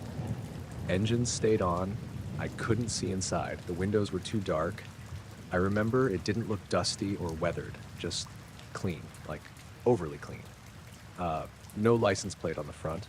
I stepped out a little, just enough to get a clearer look, and the driver's side window rolled down halfway. There was a man inside, pale, thin face, wearing a black suit, no hat, just sitting there, staring at me. I didn't move. Neither did he. Then, after maybe 10 seconds, he lifted his hand, not a wave, just held it up flat, a stop signal, and slowly rolled the window back up. The car pulled away without flashing its lights. That was the last time I saw it. The next few nights I kept watch. Nothing came. No headlights, no idling. Just an empty street. I told myself I was relieved, but in the back of my mind, I kind of missed it. At least when it was showing up, I knew where to look. Now I just keep checking the street at 3:17 out of habit. And sometimes I swear I hear a car idling down the block, but when I look, there's nothing there.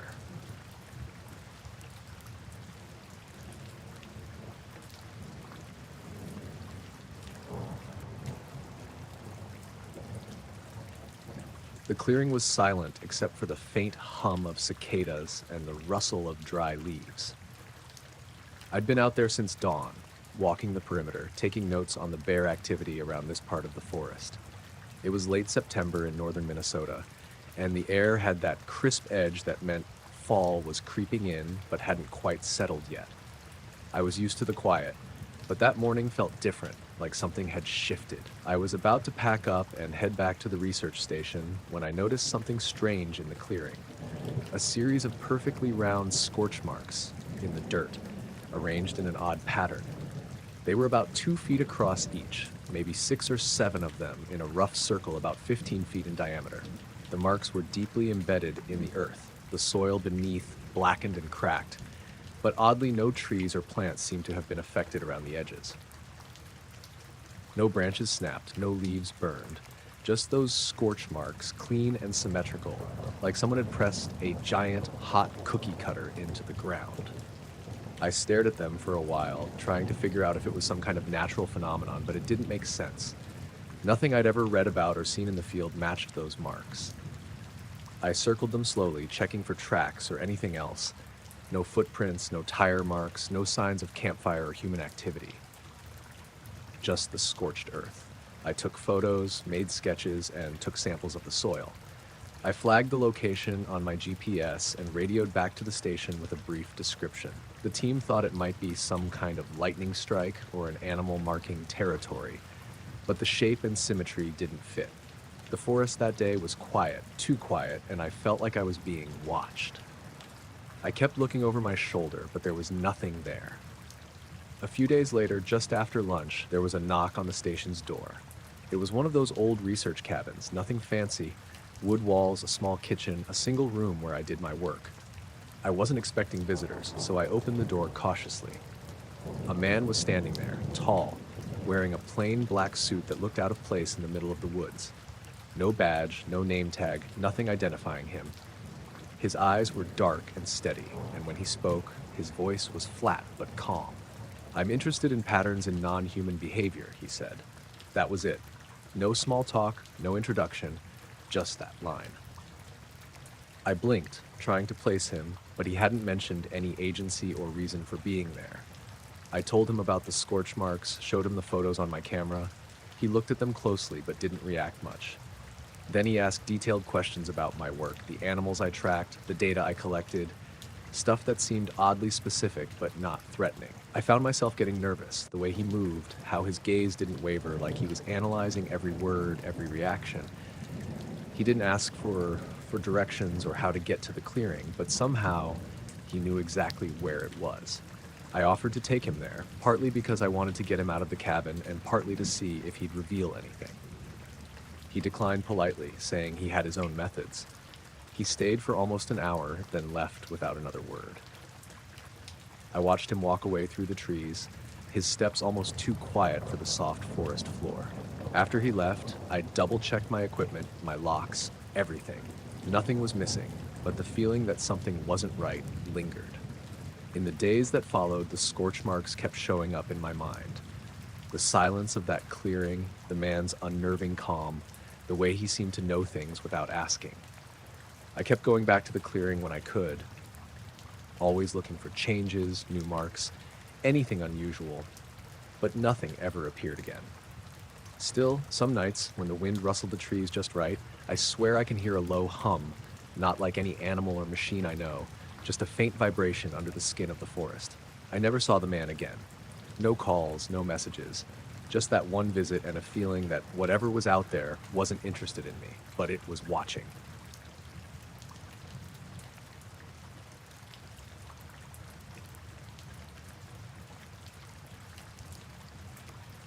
I was hiking alone up in the Cascades, somewhere between Snoqualmie and Stevens Pass. It was late October, the kind of early fall day when the sun sets early and the air feels sharp, but not quite cold yet. The sky was overcast, and there was that thick, damp smell in the forest from all the rain they'd had earlier that week. I was just trying to get away from everything: work, people, noise. My name's Claire, by the way. I work in graphic design in Seattle, and sometimes the city just grates on me until I need to escape somewhere quiet. I started the hike around noon, aiming to get maybe 5 or 6 miles in before turning back. The trail was mostly empty, just the occasional runner or dog walker. I liked it that way. I wasn't really expecting anything unusual. About 3 miles in, I noticed something odd just off the path, near a clump of ferns. It was a black briefcase sitting upright on the dirt as if someone had set it down carefully. It didn't have any markings or logos, just a plain, matte black surface that looked scratched up in places like it'd been dragged or bumped around. I walked over, curious, but there was no one else around. The briefcase was locked tight. No combination, no keyhole, at least none that I could find. It looked almost like one of those hard-shell cases you'd see someone use for camera gear or instruments, but it was definitely locked. I jiggled the handle, shook it a little, but it didn't budge. I thought maybe someone dropped it and would come back looking for it, so I left it where it was and kept walking. The rest of the hike was normal, at least at first. But then I started noticing things. I don't know how to explain it. The forest felt heavier, like the air itself was thicker, and the sounds around me were muted. The usual chirping of birds or rustling of leaves seemed distant, like someone turned the volume down on the world. I thought maybe it was just me, or my mind playing tricks. As I neared the turnaround point, I looked back and the briefcase was gone. I swear I saw it right there when I passed the spot.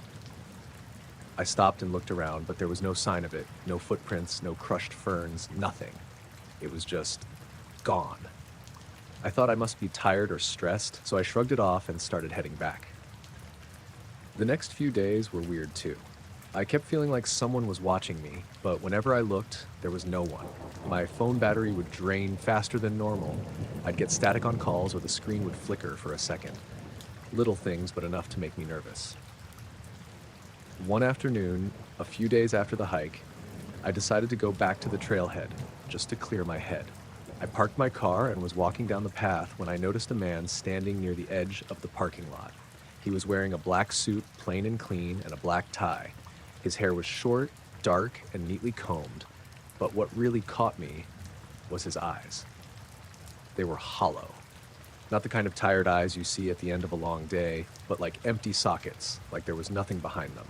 He didn't move or say anything, just watched as I started down the trail. I stopped and looked back at him, and for a moment I thought maybe he was going to speak, but then he just turned and walked away, his footsteps quiet on the gravel. I don't know if I imagined the whole thing, but it felt like that briefcase and the man were connected somehow. The next time I went hiking, I looked carefully around that spot where the briefcase had been, but there was no sign of it or any disturbance. I didn't see the man again, at least not in person. But sometimes when I'm alone, I catch a glimpse of someone standing just beyond the edge of my vision. Someone in a black suit with those same empty eyes. I keep thinking about the briefcase. What was inside? Why was it there? And why did it disappear? I don't have any answers. Just this strange feeling that something was watching, waiting, or maybe trying to send a message in a way I can't understand.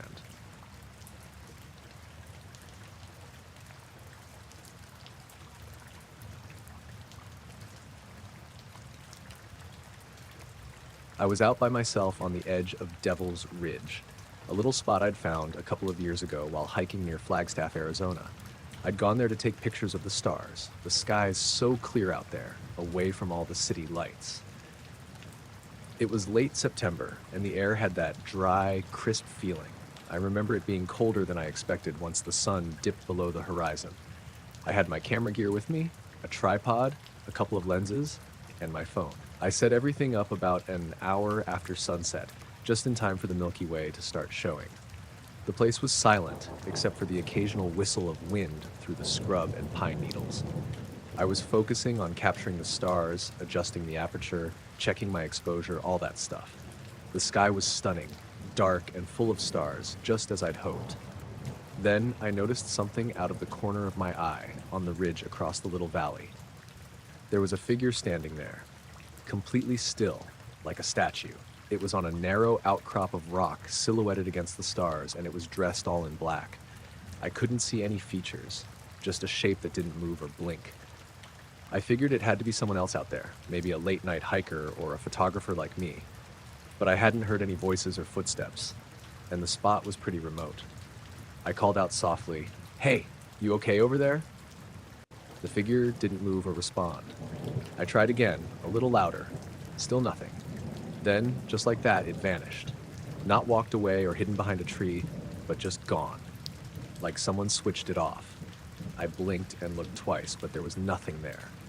I felt a little uneasy, but also curious. I was alone and pretty far from anything, so I thought maybe my eyes were playing tricks. Maybe the darkness, the way the light hit the ridge, or my imagination. I went back to my camera and tried to refocus on the stars, but my hands were shaking a bit. A few minutes later, my phone rang. I didn't recognize the number. It was just a string of random digits. I almost ignored it, but something made me pick it up. The voice on the other end was distorted, low, and cold. It said one thing: "We're watching." The line went dead. I stared at the phone for what felt like forever. My heart was pounding, and the cold air suddenly felt even colder. I wasn't sure if I should pack up and leave or stay and figure out what the hell was going on. I told myself it was some prank or glitch, but that voice didn't sound like a joke. I decided to drive back home, taking the long way through some winding desert roads. The radio crackled with static, and the night felt alive with shadows I couldn't place. On more than one occasion, I glanced in the rearview mirror and caught glimpses of headlights behind me, even though no one was there when I looked directly. By the time I got home, I felt exhausted and jittery. I checked my phone again. No missed calls, no texts. The battery was fine, no weird apps running, nothing unusual. The next day, I went back to the ridge with a couple of friends. We looked around for footprints, anything unusual, but found nothing. No sign anyone else had been there. The rocks and dirt were undisturbed. Still that night, when I looked out my bedroom window, I caught a shadow slipping between the trees across the street. I thought maybe it was a neighbor or a stray animal, but when I looked again, there was nothing. I've kept going back to Devil's Ridge, but I haven't seen that figure again. Sometimes, when I'm out there, I feel like I'm being watched. A quiet pressure, like eyes just out of view. And every so often, my phone will light up with calls from numbers I don't recognize. But when I answer, there's only silence. I don't know what it means or who that figure was. All I know is, out there in the dark, under the stars, something was paying attention.